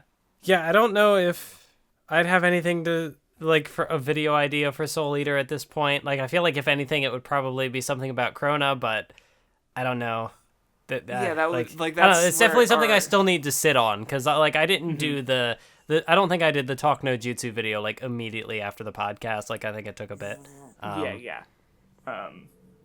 But I feel like I'll probably end up, I don't know, because it seems like for the most part I've thought of at least something for, well, then again, I never did anything for Mashima, so never mind. Yeah, well, because I was thinking about it too, and, like, I have no plans, like, Rave is technically the first series I have no plans for doing a video on after the Nen show, and, like, I wouldn't even count the tirade on the tirade, because that's not really about Rave or Fairy Tail specifically, it's about my videos on them, even though, where Fairy Tail I've had a Lucy video drafted for, like, months now. I just can't do it until I do the tirade on the tirade, because, like, how can I just put out a Lucy video that goes so far against what I've said about Fairy Tail, like, especially when I am the Fairy Tail guy, like, it doesn't work, in the same way to just do it. But yeah, Soul Eater I have no specific plans for. Like, it's great, I have an example at least, if I ever want to talk about something, like, because people say, female characters in Shounen, here's Maka, she good. There you go. Maka is very good. But yeah, like, I'm just looking at a lot of these pages, and I mean, it's just a repeated thing to say throughout the podcast. Ohkubo art good, but I really like the motif of the thorns, and you've also got the stuff with the gears. So there's, like, a lot with Krona that is just very good. No, the art is definitely wild, and there's, like, I forget, just in general, there's, like, lots of good looking stuff. But anyway, Stein destroys Justin, and like I said earlier, he mentions that, you couldn't, because I just noticed that he says, like, you can never imagine what lays beyond the structure, beneath the structure of order, like, which is an interesting line coming from Stein, because he's all about, like, dissecting and understanding things, so it's, I guess he chose that side because he's able to understand and connect with it, even if it, like, he doesn't align with it properly, but, like, that's not even 100% true, because he aligns with Marie, and they get along. So, he is able to connect with people, even if like he is naturally like, if you want to look at him like in a set of gears, it's like, a bunch of his like gears are kind of, they're kind of out of whack, but he's able to have some that work, so he's able to work with other people, in a sense, even if he is very like abrasive in a sense, like, as we've seen, he's a bit office rocker at times. So I was just trying to think about the end of like Stein's character arc, but that's the best I got. Yeah, I'm not again, this would be a thing where I don't remember what all the anime does with it, but I remember him being like a focal point in the last arc of the anime. And yeah, like Stein does just kind of fade a little more into the background here, and I mean, not totally, because he does get the fight with Justin, but I don't know, I just didn't really have much to I don't know, I didn't have much of a takeaway from that fight. I had more takeaway from Justin there than I did for Stein, right? Yeah. So Kid gets pulled back, and Shinigami says that like, they need the witches to because their soul protect spell it's like the perfect counter for clowns, because if the madness can't reach them, then they can't regenerate, because right now they can't, they'll just keep coming back basically. Oh yeah, that's right. There was this line that I thought was interesting, because Stein was talking to Maka's dad, and okay, there it is. Okay, I forgot about this, because Stein's saying like, Stein wouldn't want to succumb to madness because he has all these connections, and so it's like, he'll have to deal with his madness his whole life, but like, he has at least these other people, and Maka gives a dad about like starting, or he gives a line about starting family, and Stein retorts, and he admits that he's like, oh, I guess I'm not the most orderly because his family's all broken up, and Stein says that's why you're a death weapon, and I my takeaway from that is like, because you'll notice with all the pairs is that there's kind of like an orderly one and a chaotic one almost. Like, Kid is super orderly, but the Thompson sisters are, they're criminals. They're kind of, goofy, and stuff. Tsubaki is reserved. Black Star's, out there.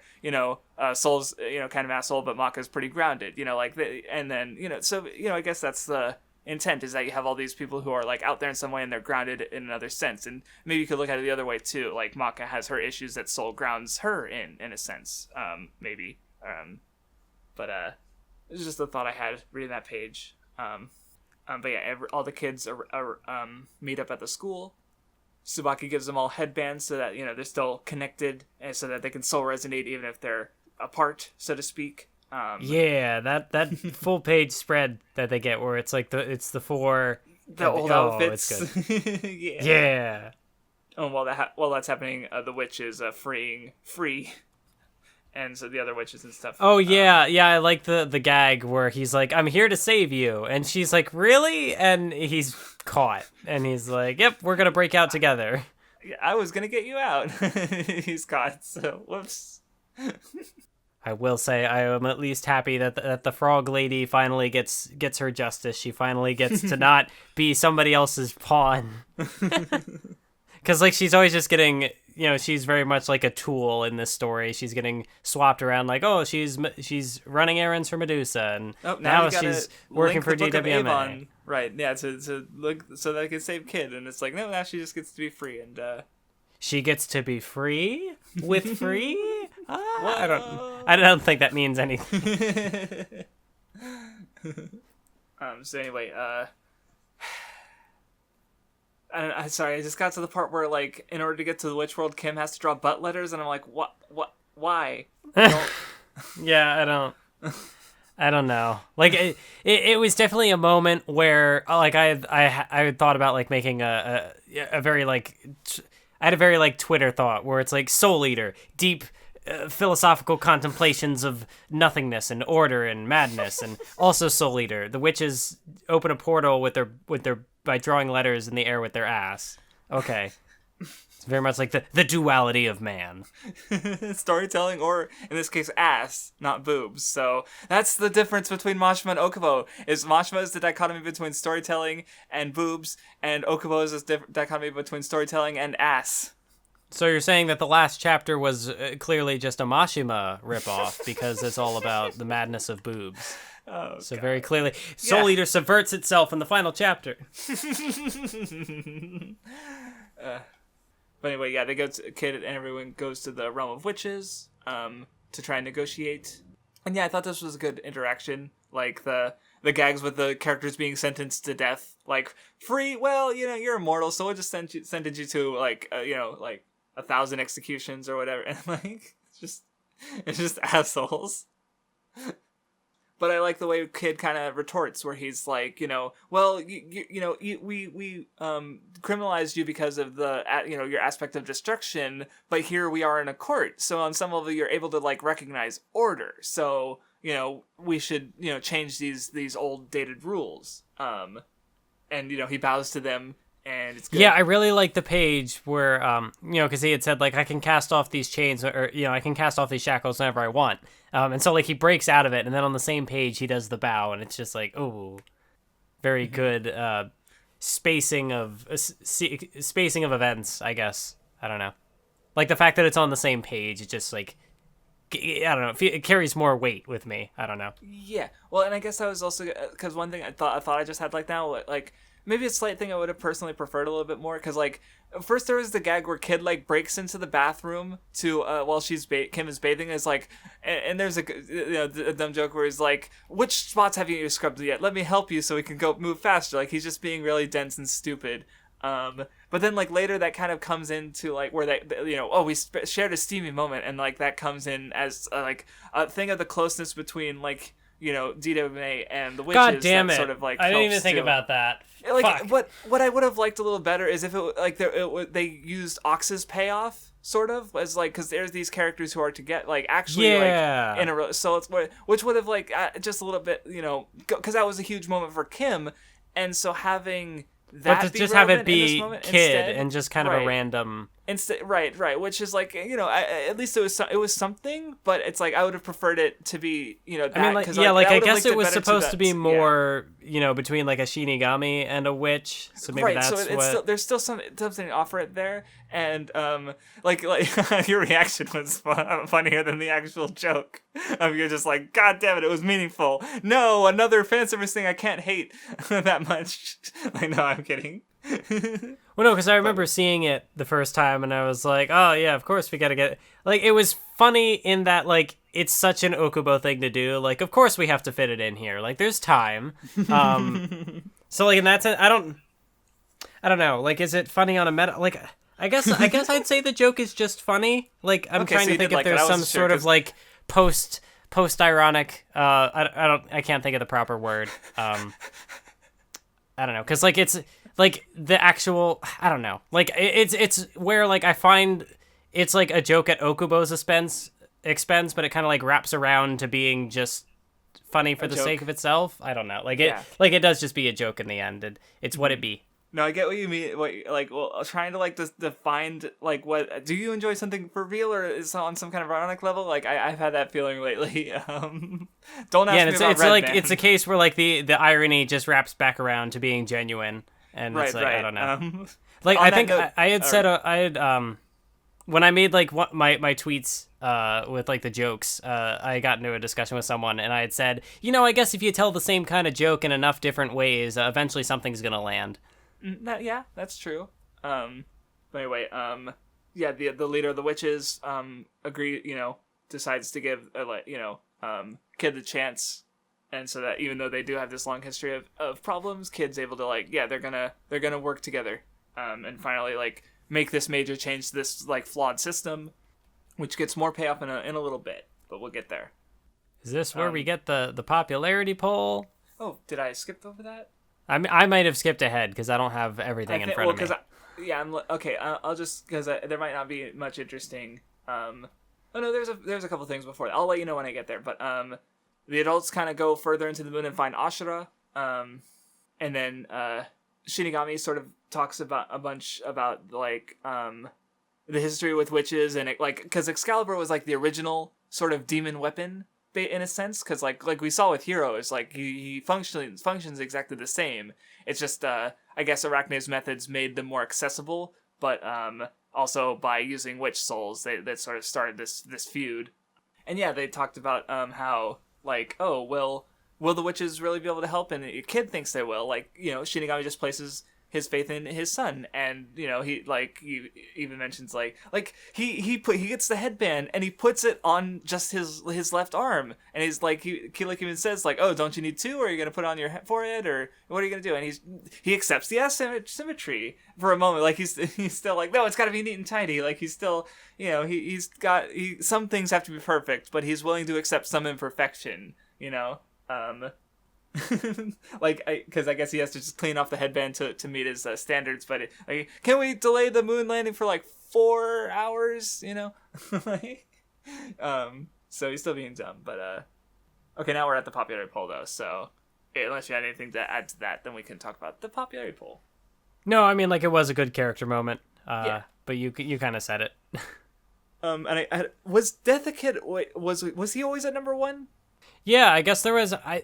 If there was another popularity poll that like wasn't included in the volumes, because apparently they said like 2-time champion, and I looked it up, and there is another popularity poll, but I don't remember coming across it. I don't remember seeing the last one either. But I feel like we might have talked about it. But yeah, see, at least this time for at least personally speaking, it makes sense because Kid's had a lot of good stuff lately. So I'm like, yeah, Kid, yeah, sure, he's the most, yeah, because obviously I prefer Maka. But she's number 2, and is Maka and Soul number 2? Like, that's acceptable. Like, honestly, actually, the top 5, like, I'm just looking at it now, and it's like, yeah, that's basically my top 5 characters in the series. Just not in the same order, but yeah, Death the Kid, Maka, Soul, Black Star, and Krona. Like, yeah, there we go. And then Medusa's a little lower, which is understandable because she's a piece of shit. But she's still a good character, just a gigantic piece of shit. Yeah, I did think it was really amusing that Excalibur was so high. Yeah, I mean, Excalibur's there at 6, ahead of some of the main characters even. Right. Also, it was weird to think because like there's only like it goes down to 22nd place, who has like 5 characters. Like there aren't a lot of Soul Eater characters. No. Like I hadn't thought about that, but it's because it is only 20 volumes. But it's like it's weird because like I guess maybe it's what, I know exactly what it is because every series, so like Yu Yu Hakusho probably had the least amount of characters, but like every other series has a shitload of characters, basically. Naruto, Bleach, One Piece, Hunter x Hunter, Fairy Tail, Rave Master, like, just showering the audience with characters. But I guess there's a bunch of, like, minor villains and stuff missing, too.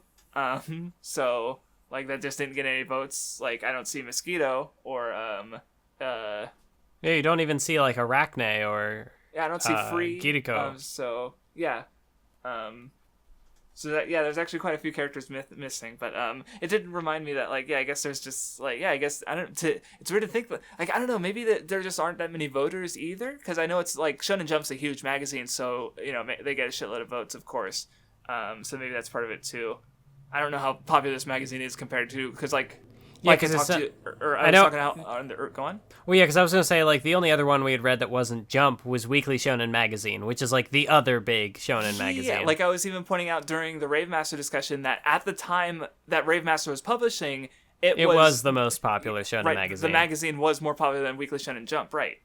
Briefly, just for like a stretch of a few years, but that's still, that's still pretty notable considering Jump is otherwise such a big, powerhouse. So, but yeah, this is a more offshoot shonen magazine, so it makes sense that they wouldn't have as many votes. So that's probably, or maybe they just didn't count all the like the smaller ones, because we don't see the number of votes at all, basically. No. So it's possible that like they just cut off everyone, like all the joke one votes, like Bleach had a lot of those. But anyway. So yeah, some of the adults are talking about like sacrificing themselves, and Maka's dad is like, no, fight to live. Maka and Black Star reach the moon. And Black Star grabs a laser beam out of midair and throws it back like it's a fucking arrow.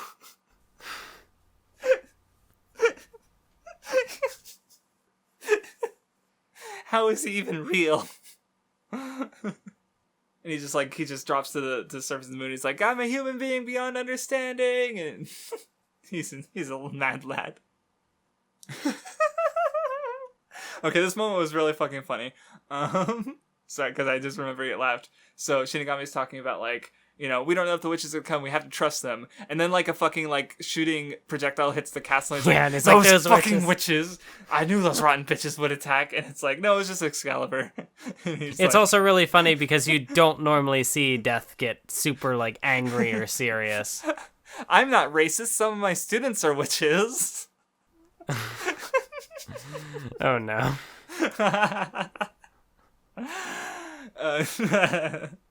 Because Tesco's like, oh, did you say that? And he's like, I didn't say that.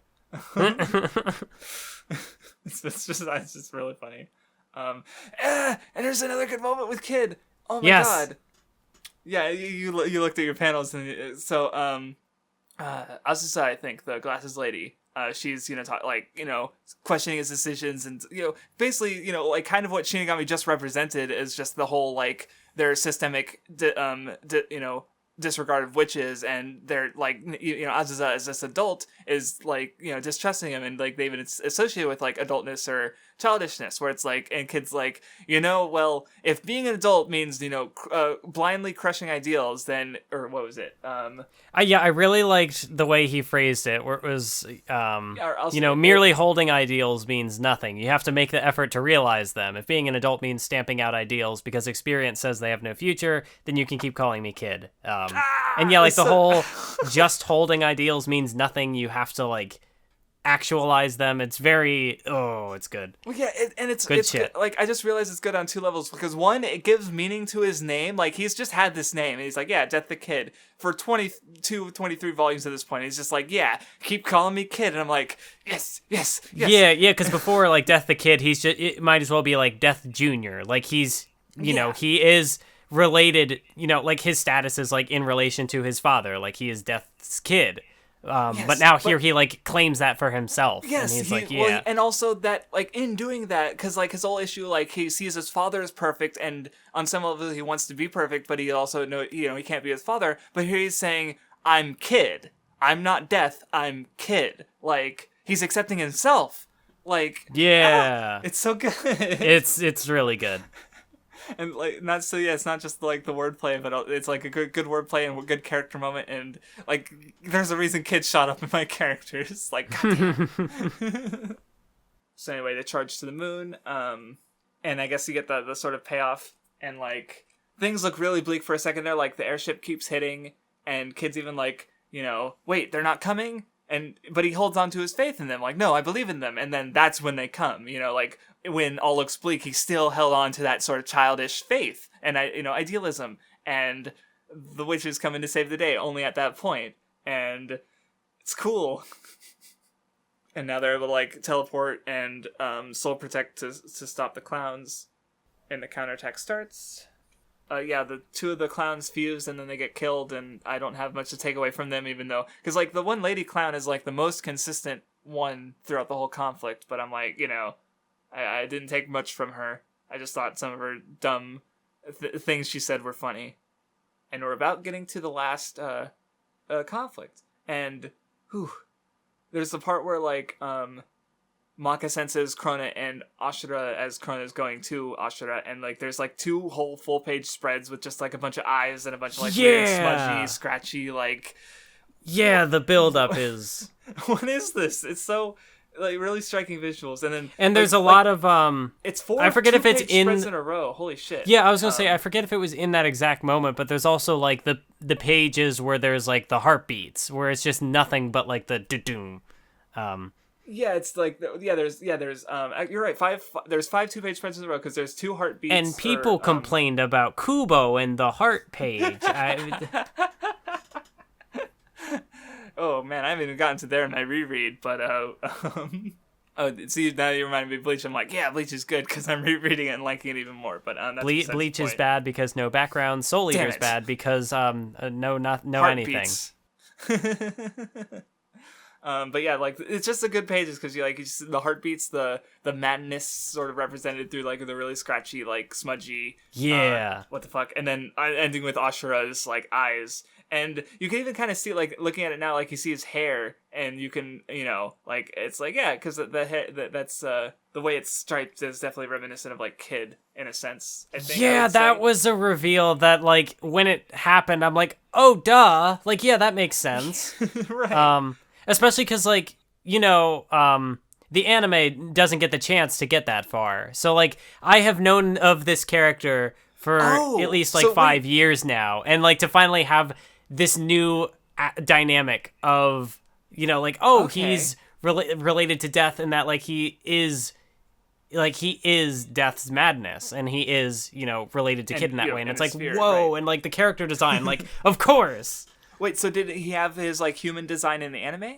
Or did he just have he had the design, but I don't think they knew that. So, because, like, did he have that design earlier in the manga? I can't remember right yes, now. he did, because you see him for a bit before he leaves. Okay. That's like, right. That's right. Because he's all covered in, like, the. That was like a month and a half ago, so I'm like a little fuzzy on the details. But I was gonna say, like, he's all covered in, like, the bandages and stuff or whatever, the stuff wrapped around him. But you do see his face for a bit. That's or right. Maybe you never know. Maybe the anime does also, like, make a reveal, and I just completely forget.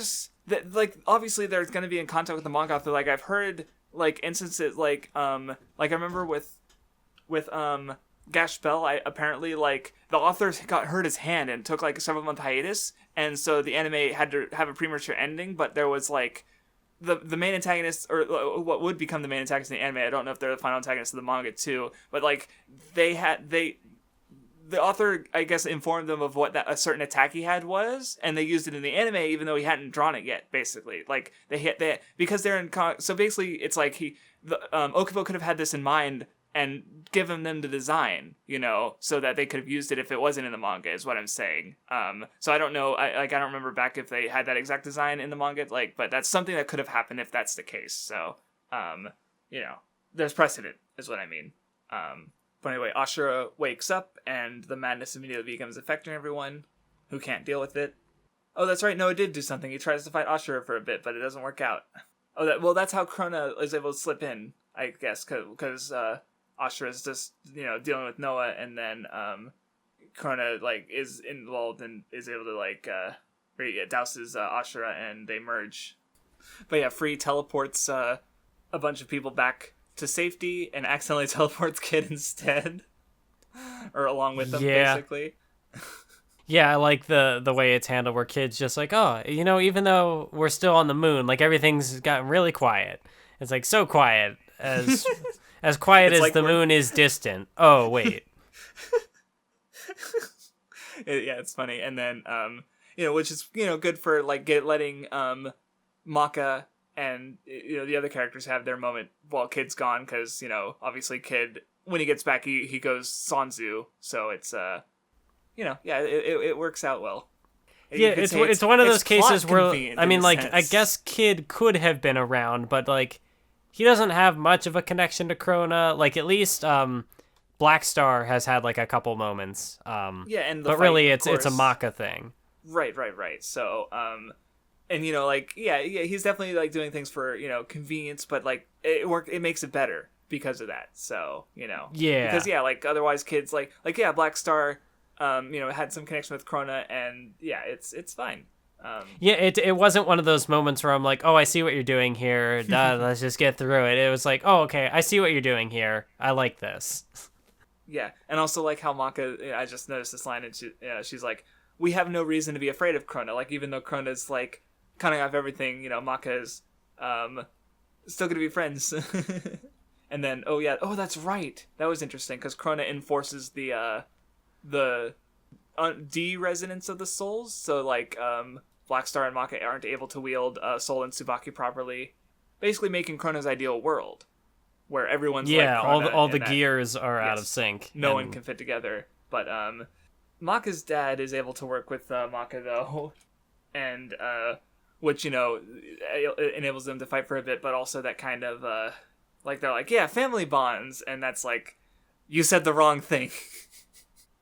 Don't talk to Krona about family bonds, because that just, like, opens up some wounds and kind of... Yeah, like... I'm really glad that it didn't I mean, like, it's very clear that, like, nothing is glorified about Medusa, and it's not like, oh, but you're still related by blood, so there's always gonna be like, no, fuck that. Yeah, no, you know, even though, like, it's a good parallel with Maka and her father, because, like, even though he's not a great person, yeah, you know, he tried to get better, and, like, he actually, there was, you know, they were able to kind of mend that. Yeah, he as a person evolved, where even though Medusa was all about going forward, you know, that was like she didn't change, she never changed herself, and as a result, like in line with her ideals, she was killed by her own, you know, plotting. Yeah, so, and like I don't feel like this, because sometimes stories will go in a way that, like, you know, prioritizes like blood relations over like found family, and I guess like Krona doesn't really have like it doesn't, like, this isn't framed in a way that, like, if Krona had some kind of,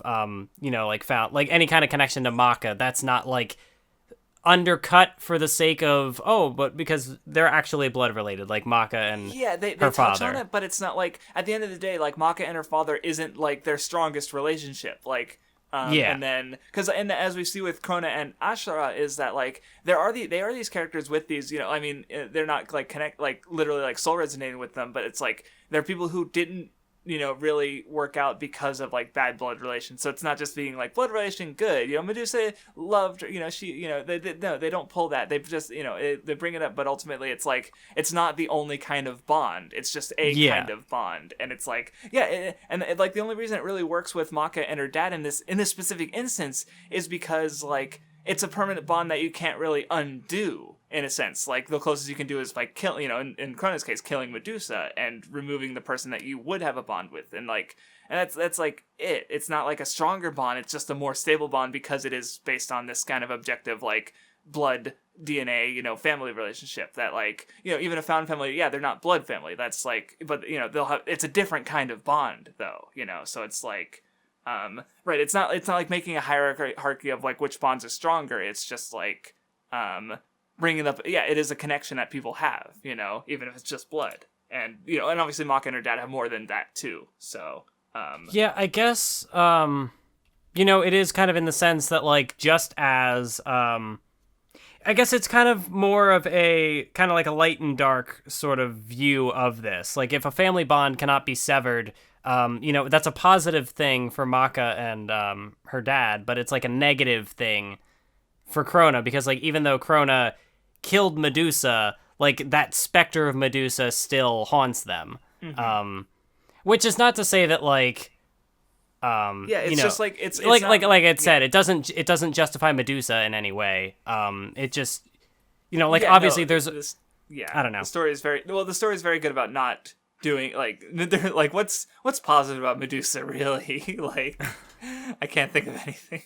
Like I think there's a degree, I don't know. I've been trying to wait until we get to the ending to really like, because I'm not 100% satisfied with how Krona's character arc ends. Okay.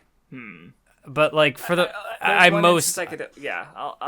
hear what you have to say for sure. If you don't want to say it now, you can wait, or if you want to say it now, because like I every time I try to be like, oh, I'll talk about it later, but then it's like I have to go into it now because I'm just burning to say it. So yeah, if you can hold back, you're stronger than me. So, but anyway, Krona being reminded of Medusa, they sort of, you know, allows Ashura to come out. Yeah, and you do kind of get that like a brief little snippet where it's kind of like a dialogue between like Krona and Ashura, and it's like you knew, you know, why did you seek me? Did you think you could take it upon yourself? Which I guess was like, you know, did you think that you could cast this off completely? Because like we even see later that Krona still desires like a connection with Maka, so Krona can't 100% commit to the idea of being isolated, and so it's like Krona going this far to absorb Ashura and try to become like Madness incarnate, they can't ultimately like do that, I guess, in their current form. I don't know, they still have like a connection to someone that like prevents them from doing, you know, from like becoming the Madness, I guess. I don't know. Yeah, well, because what I realized was like that, as you were saying that, is that like one of Krona's issues is that Krona can't completely shake Medusa and the influence that Medusa's had on her, like, which, you know, wrongfully she sort of like accepts in a negative way, and like she pulls away from DWMA, and you know, and she's at this point because of that. But also, like, Maka is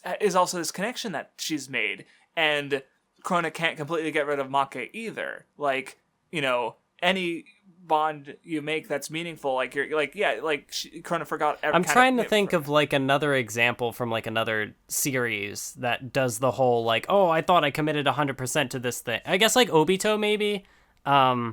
You know, with the idea of like, oh, I cut off all my connections, but no, you didn't really. Right, because if you did, then you wouldn't have your own motivation, and you wouldn't have tried to, you know, do your own thing and go against what Madara wanted. Right, you know, that's fair. Yeah, to finish my thought is like, yeah, Krona, you know, did take things from Maka and their friendship, and so, you know, even though. Yeah, like they still resonated at one point, so they still had that connection. So even Ashura, who, like, you know, we don't, from what we've seen, never really like soul resonated with anyone, at least not for any like lengthy period of time. You know, but Krona does have that, so that's why they're not able to merge, because I guess is maybe I'll think about it as I go forward. But yes, they're able to resonate with the weapons, and like, let's show Krona our souls, and they get a cool team shot. Yeah.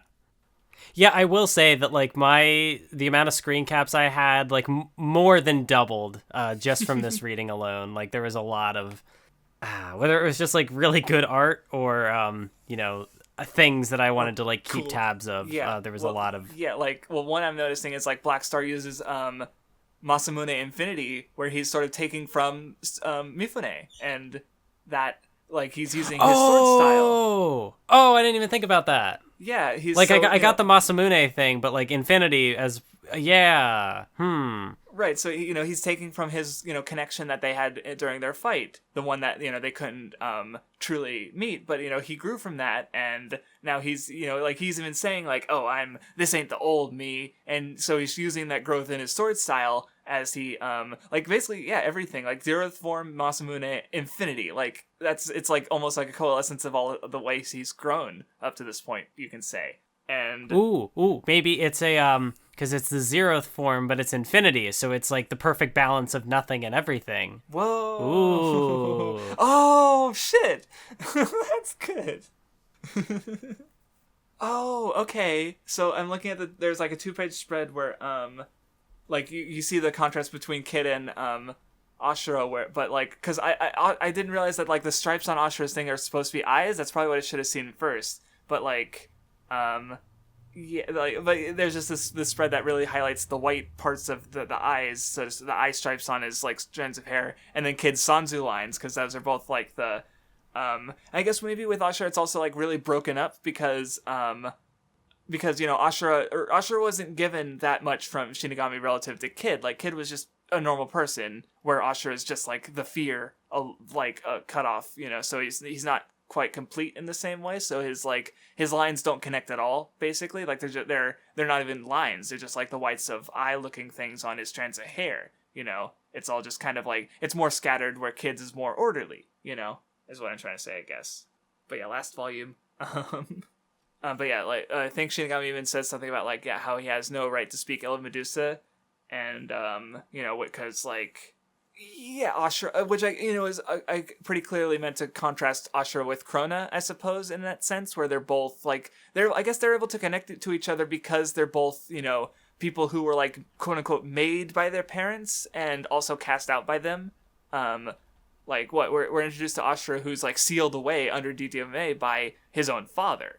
But yeah, Ashura explains his deal, and because Kid initially rejects it, but you know.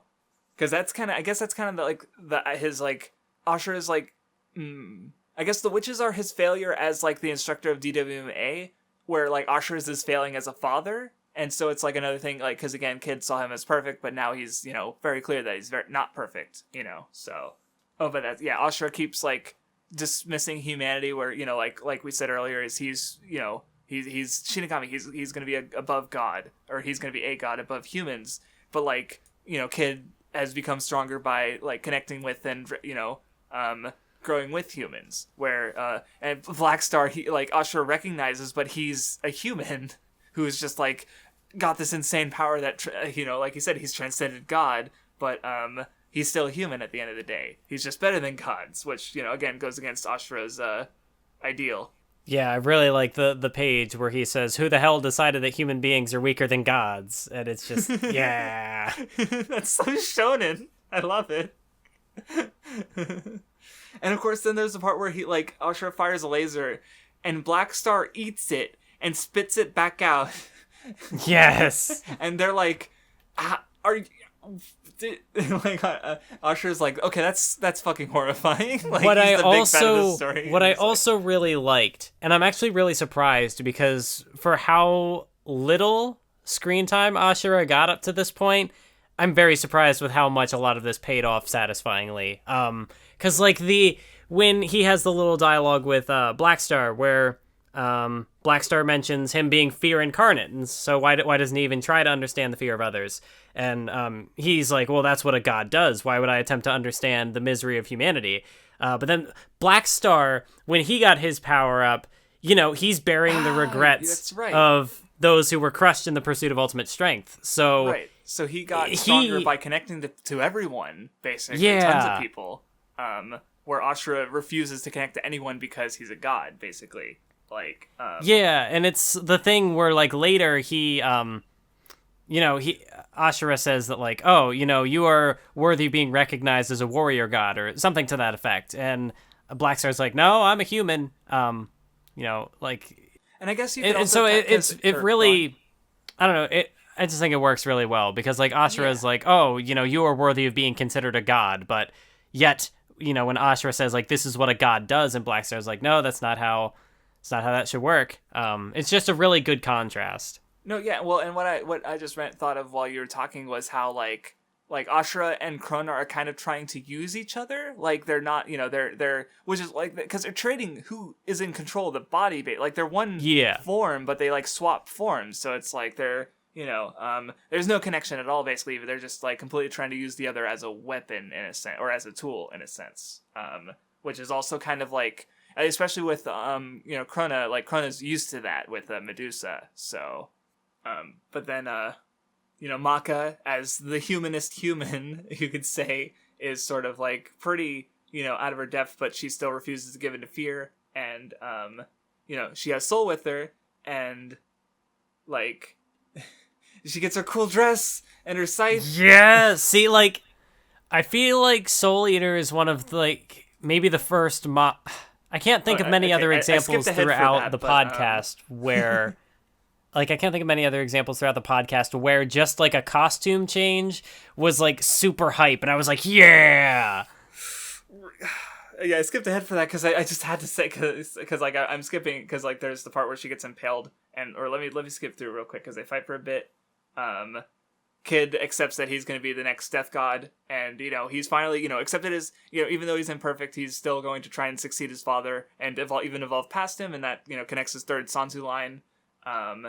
And Shinigami dies, and you get this page spread with Excalibur, and because I've seen that page before, I just didn't know the context for it, and now I'm like, oh, shit. It's so good. It's so good. Yeah, so he's had his failings, but he's all he's able to pass things on, and kid gets his full. He's got the cloak, the cool cloak. And they even shove all of Ashura's hypocrisy in his face, and he's just like, so what? He doesn't care.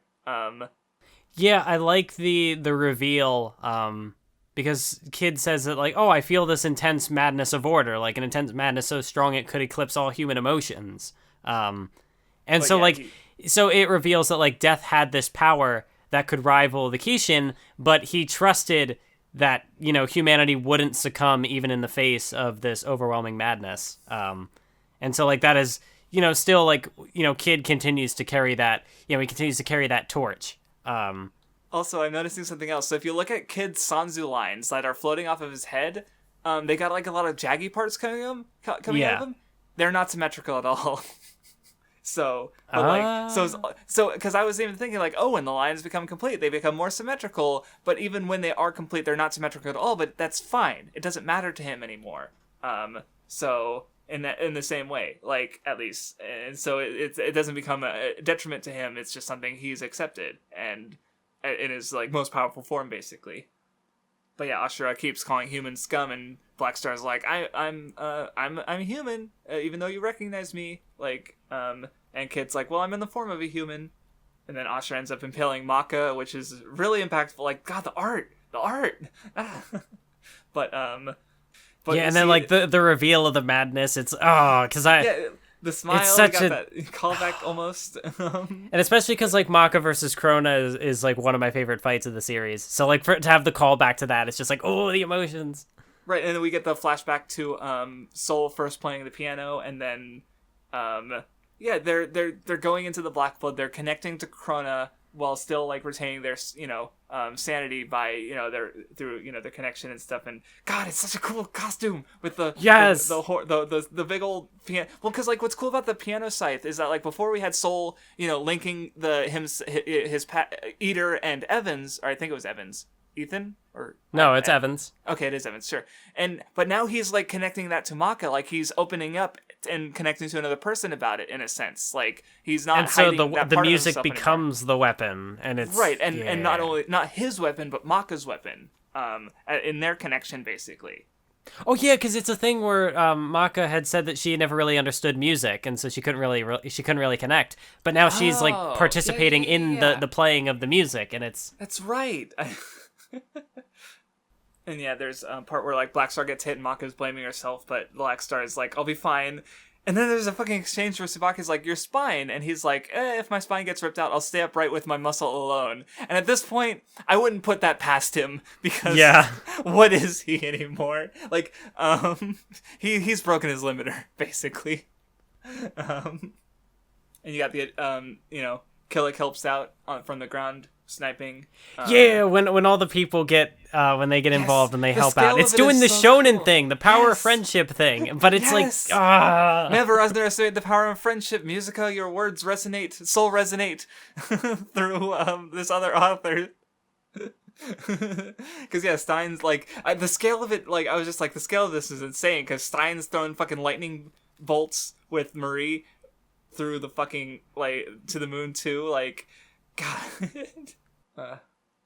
And yeah, like you said, Maka's playing, and they do their big old, Black Star hold and Kid hold Kishin. So Maka, the human, can deal the final blow, or I think it's the final blow. Yeah, it is, because that allows her to get inside. Yeah, you had like the witch hunt, the demon hunt, and now we get the Kishin hunt, and it's Ooh, yeah, it's so good. Anyway, they're inside, and inside Ashura with Krona. Krona was soul eaten. Roll credits. But yeah, Krona's self-pitying, and Maka comes in and decides to believe in Krona anyway. So do you want to talk about what you had to say about Krona's ending? Because I'm just gonna skim through it again. But well, yeah, I guess like to kind of go back to what I was saying earlier, with the whole like Krona could never like fully commit to being the like the embodiment of madness, because like they even mention like despite the fact that everyone kind of fades into the nothingness within the Kishin, like Krona still has a form. Like Krona still clings to some sort of hope. And I like how that gets thrown back in their face later, where Maka's, Krona says, like, I have this weird obsession that, you'd come here and see me. Like, I've been fixated on this. And Maka's like, you don't call that believing in someone? And it's. Yes. Yeah, and, like, they're able to, they have faith in each other. And, like Maka says, I'll come back for you. And Krona says, I believe you. Like, she's able to, or Krona's able to, they're able to, I like how you get the Maka chop again, but it's like, hey, where'd you get that book? And it's like the book of it. So it right. It ends up, like the running gag ends up getting a payoff here. It's like, oh, I just happened to find this book lying around. Oh, it's got brew.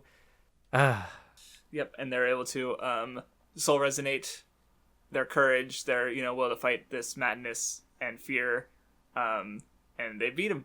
Maka cuts back out. Yeah, I think the only like I said, there was part of this that I didn't fully enjoy, because again, like as I was going through this, and I knew some people I think had like some weird thoughts about the ending, and I was like, okay, well if Soul Eater just doesn't do this one thing, I'll be good.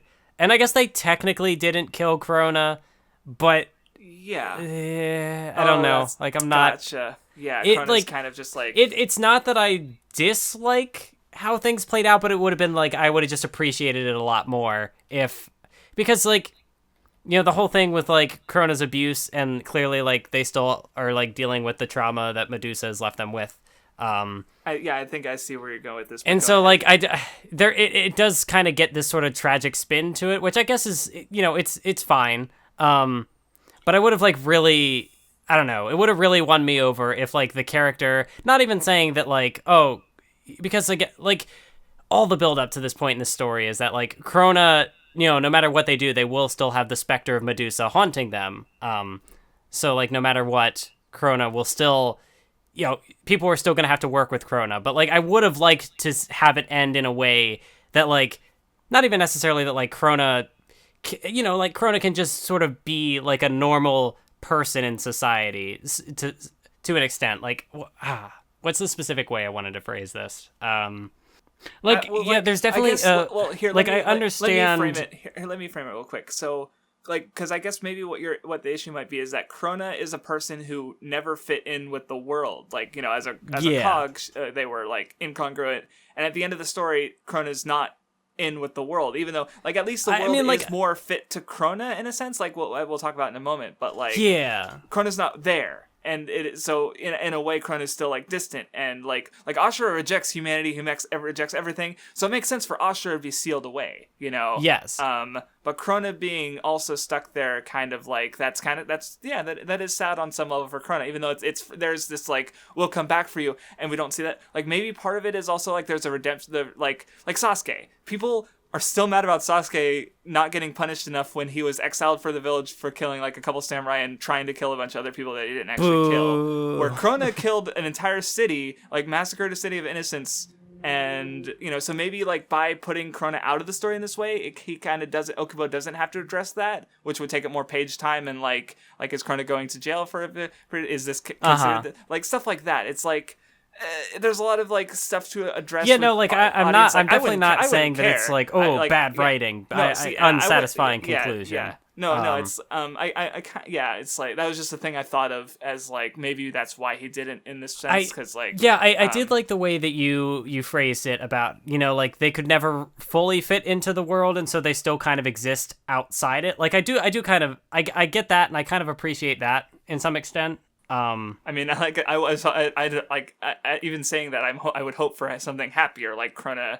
You know, even if like what would happen with Kim and Ox is like if the world, if you won't fit into the world, I'll make you a home in the world, you know, or I'll be your home. Like, you know, Maka could be that for Krona, but Krona's I think of the world you had also kind of said something like Krona can't really like conform to the world, so, and I think you had said it that like the world could do more to like conform to Krona, if that makes sense. Well, that's and like something. I guess that's kind of more of like what I'm looking for. Like, I guess because it's kind of, you know, like how like the witches kind of get like the conclusion where like, oh, we can restructure the world, like we can make this work, and it is implied that like they will go back to like, you know, they will go back to meet Krona. Like that is still a thing that can happen. I don't know. Again, it's very much a nitpick. It was something that like if it had been handled slightly differently, it's not that I don't like how it went. I just would have like really appreciated if it had went a little differently. Like Krona's the character, you know, we both of us connected to the most, so it makes sense that you'd want a little bit more, even if you're not like completely dissatisfied that you didn't get it. But it's like, well, what if, you know, that's fair, which is fair. Like I guess there's maybe there's a bit story, but like maybe there's a degree to which like I'm kind of like trying to get this to fit into like my morals, because obviously like the stuff with trauma and stuff is very tied to mental health, and so I think like, you know, we're kind of like in a state where like people could be more knowledgeable on mental health, and like the systems in place could be more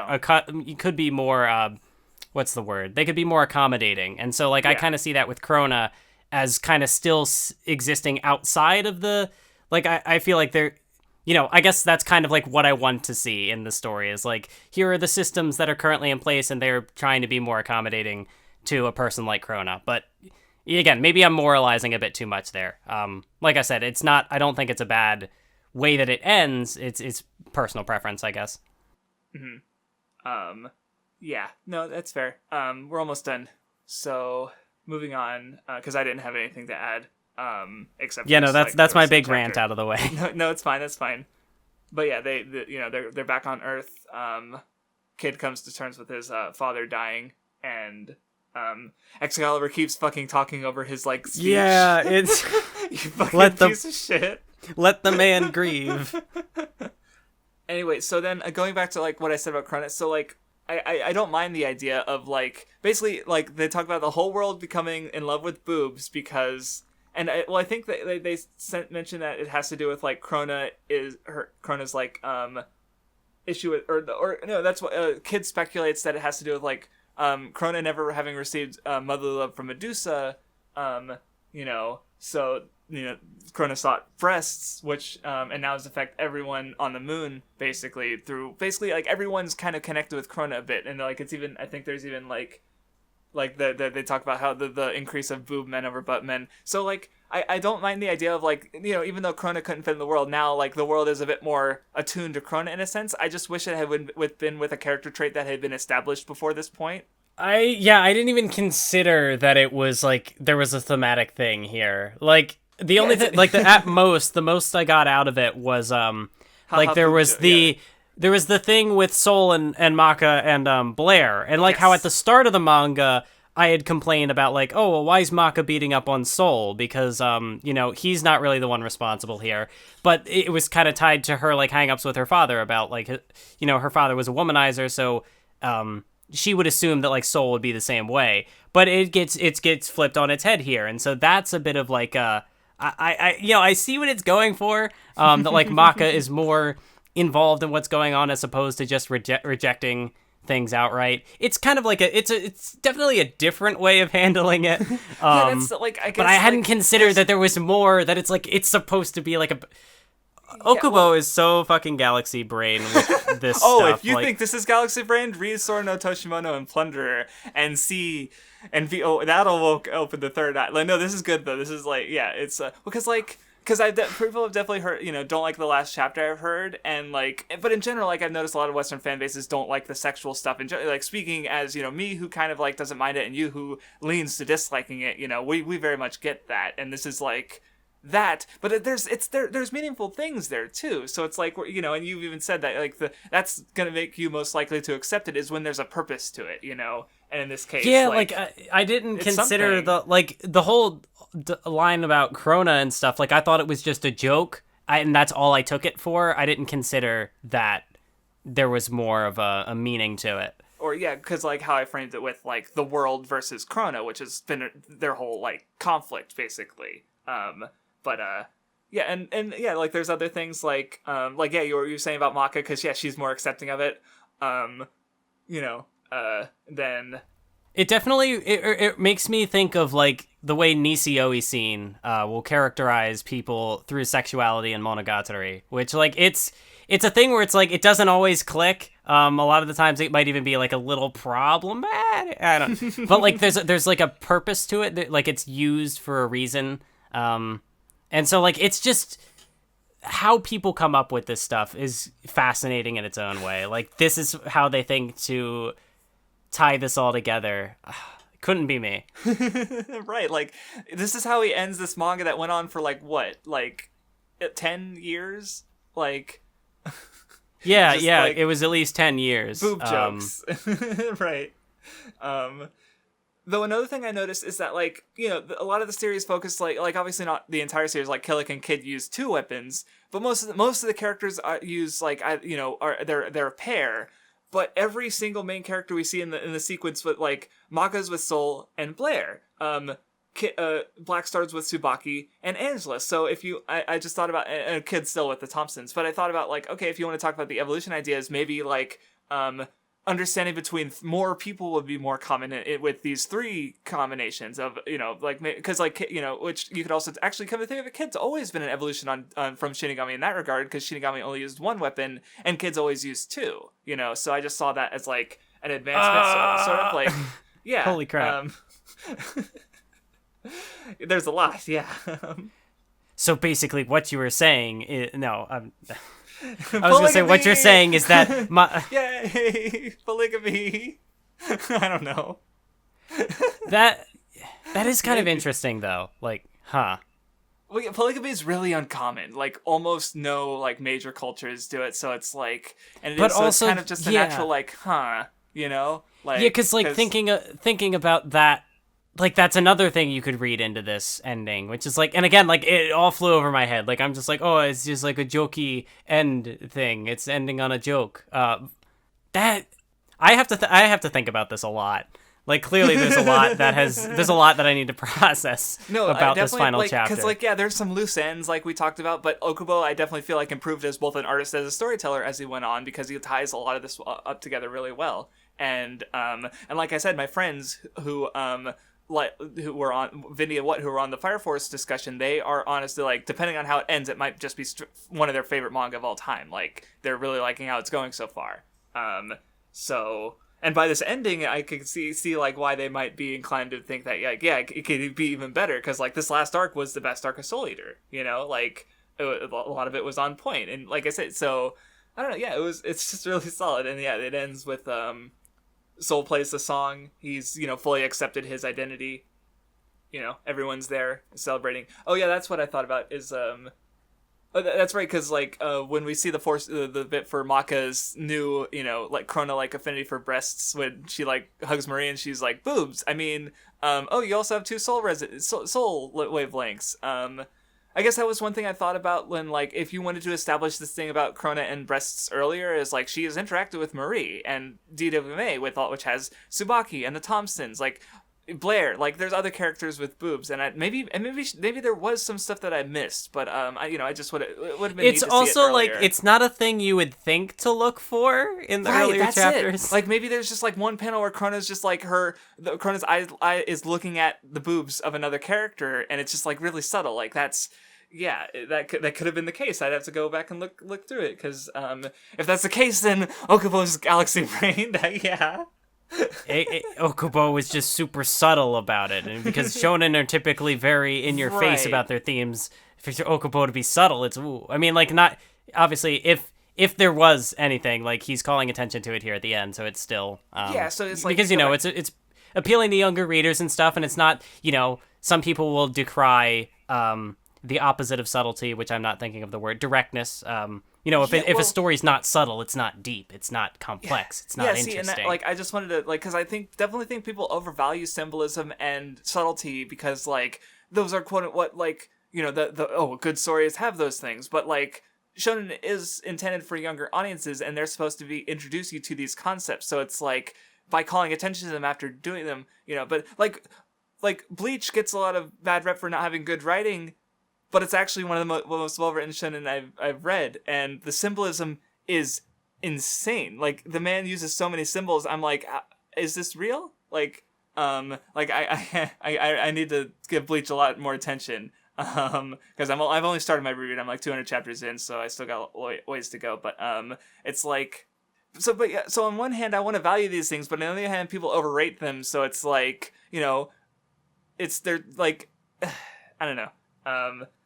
We're off topic. But yeah, Maka wants to, bring their sound to the world, and save Krona, of course, and soul resonate, connect everyone, and the power of friendship, you could say.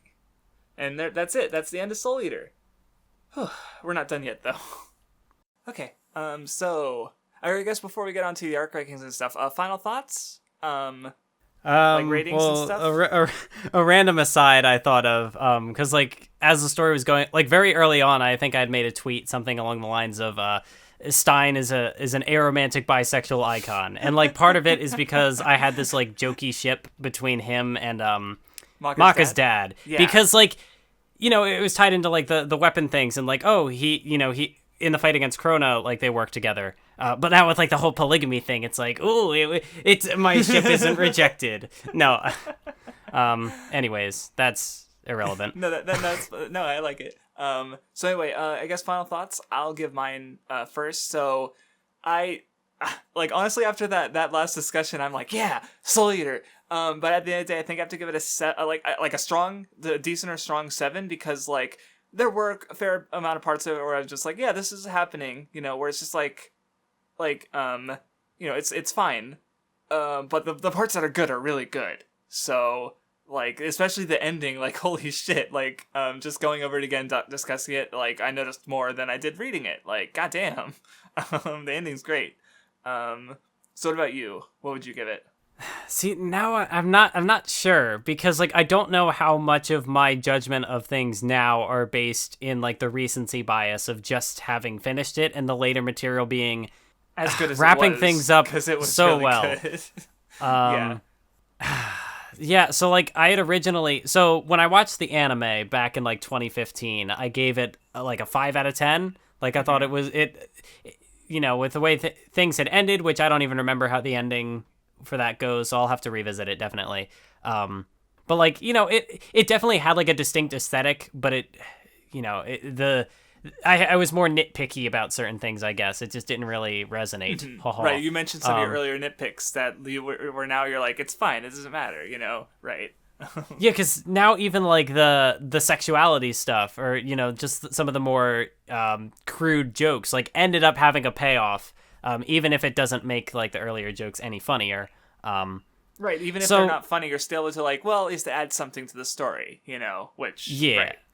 So I had originally, after finishing the manga, I had upped my score to a 7, but after this discussion, I'm thinking I might even give it an 8. But again, like I'm not sure. Right? Yeah, and I'd have to think on it more, and like having I'd probably want to revisit it, because that's what we always do on the podcasts. Yeah, that's the because thing like the later material recontextualizes a lot, and so like going for someone like Kid, it took a while to build up to his payoff, but when it did, it was very satisfying. So I don't know. Like I don't know if I revisited the earlier material a third time, if that would make it any more interesting. But I don't know. It's something I might be interested in doing. It would be eventually. more likely after this time than after watching the anime, probably. Because now you have the full picture in mind and where it was going. Where the anime kind of just ends off and left you like with half the story. Yeah, so like I think I'd also given Naruto an 8 out of 10 after we had finished it, or after I'd made the Talk No Jutsu video at least. Yeah, I think I gave it that too. But I think Soul Eater, like just to kind of give context to the score, like I think Soul Eater has higher highs than Naruto, maybe even. But I think it has lower lows. I'm not sure about, but maybe I'm a little biased on how strong the ending was. Like maybe I need to think on it a bit. But this is kind of like my gut reaction in the moment. Like this is how I feel. Like I don't think Naruto had a character that clicked with me as strong as like Krona did. That's fair. So like at least in that regard, I don't know. Soul Eater's good. No, yeah, definitely. Really solid read, and like the good stuff is really good. Like I said, anyway. So yeah, arc rankings. Do you want to go first or? Well, because we did just decide to divide it up into sagas, right? More like sagas, because there's like a dozen or so arcs, and nobody wants that. So we're just divided into the Medusa Invasion, Arachnophobia, and War on the Moon, basically. So, which I think they're all pretty clear. Like Medusa Invasion is basically that arc and everything before it. Arachnophobia is that arc and everything before it except Medusa Invasion and before. And then War on the Moon is everything after from time skip to the ending, basically.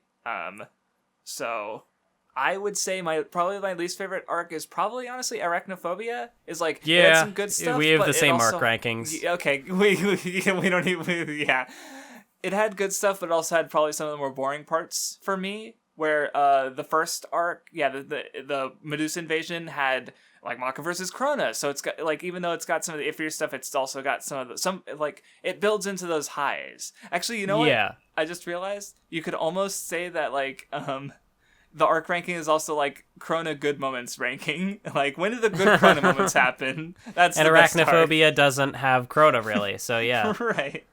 And so, or do you have anything to add on those two, or? Well, I think, like, even, because we did structure the Arachnophobia reading a little weird, but I think, like, even... might have hurt us, possibly. Putting it all... Put this way, because, like, in retrospect, like, this arc ranking is how I would have divided, like, the reading, is we just read Medusa Invasion, and then we do up to Arachnophobia, which would have been longer, but it would have been 3 episodes total, and then we would have just done the War on the Moon, which also would have been... Actually, that one, maybe not, because that would have been, like, another 4-hour discussion. So... Yeah, I mean, I agree, like, as far as Arachnophobia being the least interesting and the War on the Moon being the most, like, Arachnophobia, I don't know, there's like I do like how it ended, and I like, we got like the Maka Medusa, or the Maka Arachne, her name Arachne, like the Maka Arachne fight was good, and there were a lot of good little moments sprinkled in there. Yeah, I don't know. It doesn't deliver. Like, Black Star versus Mifune too. So it's like, Yeah, Black Star. So it's not like it's a bad arc, but definitely it's just like there's less that stands out compared to the other stuff. Like, and even though there's some parts about the beginning of Rocky, it's like it also had some really great stuff. Like Medusa is also really, like, she's really good. So right, so her having more focus in the invasion a little bit, like that helps tip it a little bit for me. And then, of course, we both agree with the War on the Moon being the best, where it's just like it gives you all the payoff. It gives good moments for everyone.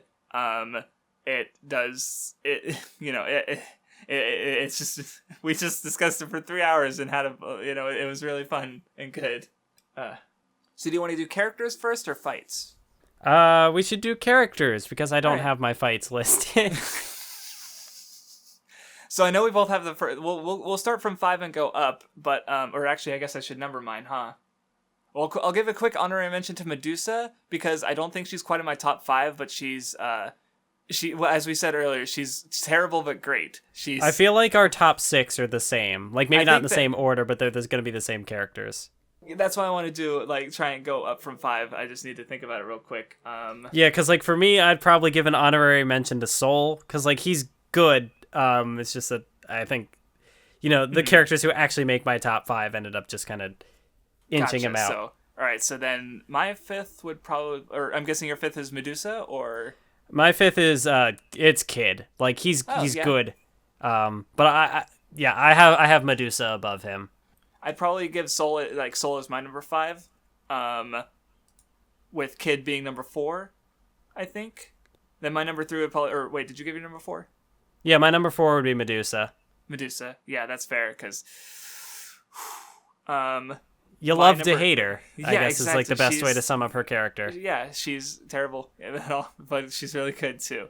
Number 3 is probably Black Star. Like, he had good character stuff. He's a fun idiot. Like, he fucking throws a laser beam. How is he real? Yeah, I feel kind of bad having Black Star above Maka because Maka's she's a very good character. She's a very good protagonist, very shonen. But like yes. I don't know, like Black Star is very shonen badass, does all the hype shit. I don't know. Yeah, it's just a personal thing. Yeah, no, that's fair. Like, I like Maka because, her struggles, her growth, her, like, so I just liked her a bit better than Black Star, I would say, this made me think of something. Like, we've gone through all the, as we continue to go through Shonen, we could do something like a Shonen protagonist ranking. Because I was thinking that, like, as far as, like, the protagonists we've gone through, I'd say Maka is one of the more interesting. That would be interesting, yeah, because that's true, like, because... Because like certain stories like this, the protagonist very much carries the story, and then in others, the protagonist is not like the protagonist is one of the words I'm looking for. One of the like least, maybe not least interesting, but lesser interesting characters. Yeah, like I know. That's because Manga's really good, but yeah. But at the end of the day, both of our number 1s were Krona.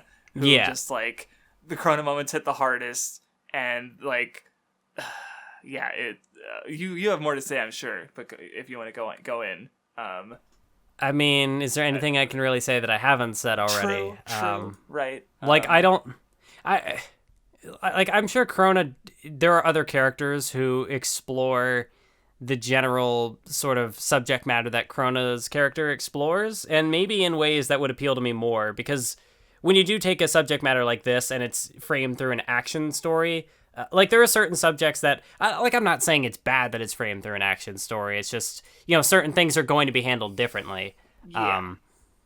But no, I do really like Corona. One, I guess on that note, because one example is like, an abused character is fundamentally like, they're depowered by their parent, but in action story, Corona has to have power. So like that, it makes Soul Eater better for that, but it's also like something, it's a concession made in that sense. So like, there's less stories that you could tell with that. If you just compare like what you can do in an action shonen versus what you can do in any story. Like, it's just true of any trope or genre or thing and idea. But that was just an example I thought of. So because like in action stories, you can definitely have antagonists where like negative things fuel their power, like they are the source of their strength, and that's where a lot of ideological conflicts come from. But like with Corona, it's less of an ideological conflict, and it's more just like circumstance. I don't know. Well, no, it is an ideological conflict because it bleeds into like the madness and order stuff. I don't know. It's very good. Sorry, 1 second. Yeah, I didn't catch that. I'm sorry, because Discord freaked out. Oh no! I'll just re-listen to it. So let's start the. I guess we'll finish off with the fights if you have any, because I can't rank them, but I'm pretty sure. I think our favorite fight would be everyone versus Ashura and Krona at the end, like, because it just like does a lot. It's a lot. I would still probably say I prefer the original Maka versus Krona. That's fair, because I think I might like the Ashura one a bit better, but Maka versus Krona is like a close second. I don't know, it has like like for Krona, like even though it's not the ending of their character arc, it has like a note of hope, and like it has kind of like a cathartic, emotional conclusion. Fair. I don't know, I just really like it, and like the whole integration of the madness, like it's not, I don't know, like the Ashura fight is good. Like it's I think it's rare that the final clash, because it tends to be a lot grander in scale, so sometimes I tend to get lost. Not necessarily that I don't appreciate the ideas that are explored or anything, but like the execution doesn't always gel with me, because sometimes people are just like throwing around planets or whatever. They get their powers get so big that it's just Madara decided to throw another meteor. But here it's not even that it's not like grand in scale, but it's just, I don't know, the way it all ties together, and Ashura, like the fact that he reflects all three of the main characters in interesting ways. I can see why it would be your favorite. Like it's a good final fight. Yeah, absolutely. The only other fights I really had were the Black Star versus Mifune's, especially like 2 and 3. No, the first one is also good, so maybe I'll just say all of them. Oh, and like I said earlier, I was gonna maybe mention Black Star versus Kid, but it's hard to like quantify. Like it's a conflict, but as a fight, like there's more to a fight than just the ideological conflict and the talking. Even though like that aspect of that conflict is really good, but as far as the fight goes, it's just like they hit each other for a bit. And it's like okay, it's not integrated into the fight in the same way that I like in other things. But I'll still mention it because it was good, and like these are characters like when you do stuff like the Luffy versus Usopp, and you put these two characters who have been comrades the whole series against each other, of course good things are come out of it, because there's a lot of context there, and so did you have any fights that I didn't mention, or did you want to say anything about the fights that I mentioned? No, I think the only other fight I maybe would have considered Maka versus Arachne, or Maka and Soul versus Arachne. Or I mean that's good too, but I was also kind of thinking Stein versus Medusa. There, because like the whole thing of like motion versus like they have good contrast, and it was Yeah, I'm almost a little disappointed that not much more came of that, which is, I guess I can go watch the anime if I really want more of that dynamic explored, which is probably what I'll do at some point. I'll maybe not rewatch the whole thing. I mean, at some point I'll probably want to rewatch the whole thing, but I don't know, maybe just watch that last arc, and I don't know, maybe we could do a little discussion. I don't know. Maybe we'll figure out something. So anyway, next time we will be reading Boruto, as I said. So we'll be reading Scarlet Spring, which is like the Naruto epilogue / Boruto prologue. It's like 10 chapters, and Boruto chapters 1 through 23. So I don't know if the chapter is actually longer than average chapters, but fairly short reading. But we could be on that for a while. It's Naruto. You know, we both have a lot of context, and I don't think we're gonna get to it. No, I'm not gonna do my rereaded Naruto till afterwards. But like, I've been talking about it lately for reasons. But I mean, a lot has changed since we did Naruto, so it's possible that we might end up recontextualizing or revisiting. Watch our reading of Boruto, like this really maligned series, be like ultimately more positive than our Naruto discussion, just because of like how much we've changed, you know? Or even if we don't like it nearly as much, we're still just we're able to be more reasoned and, you know, find the value in things, and just that'll be funny. Because but yeah, so yeah, just like I said, Scarlet Spring 1 through 23. Don't forget to vote in the poll for between Ashita no Joe and Kinnikuman. Yeah, I'm estimating 4 episodes for each, so like, watch us. We're gonna because Joe is only like 20 volumes long. Kinnikuman's like 37 volumes long. I just don't expect Kinnikuman to be as dense of a series to discuss, which is why I think 4 episodes is fine for both. But so yeah, I'm curious about both manga. So go vote in the poll. Thank you for watching. And again, if you want to suggest, if you want us to read certain things like Shaman King or Gash Bell, like I said, wait around and get your chance in the patron poll. So thanks for suggesting Soul Eater. This was a fun time. This was, it sadly got like the least views of an Nen Show series, but you know, hey, it's for the patrons anyway, and well, you know, we're still getting good comments and stuff, so I'm not too fussed about the views, but it is something I try to pay attention to, because it's interesting to see like where the how it goes up and down. But anyway, thank you for listening, and we will see you next time.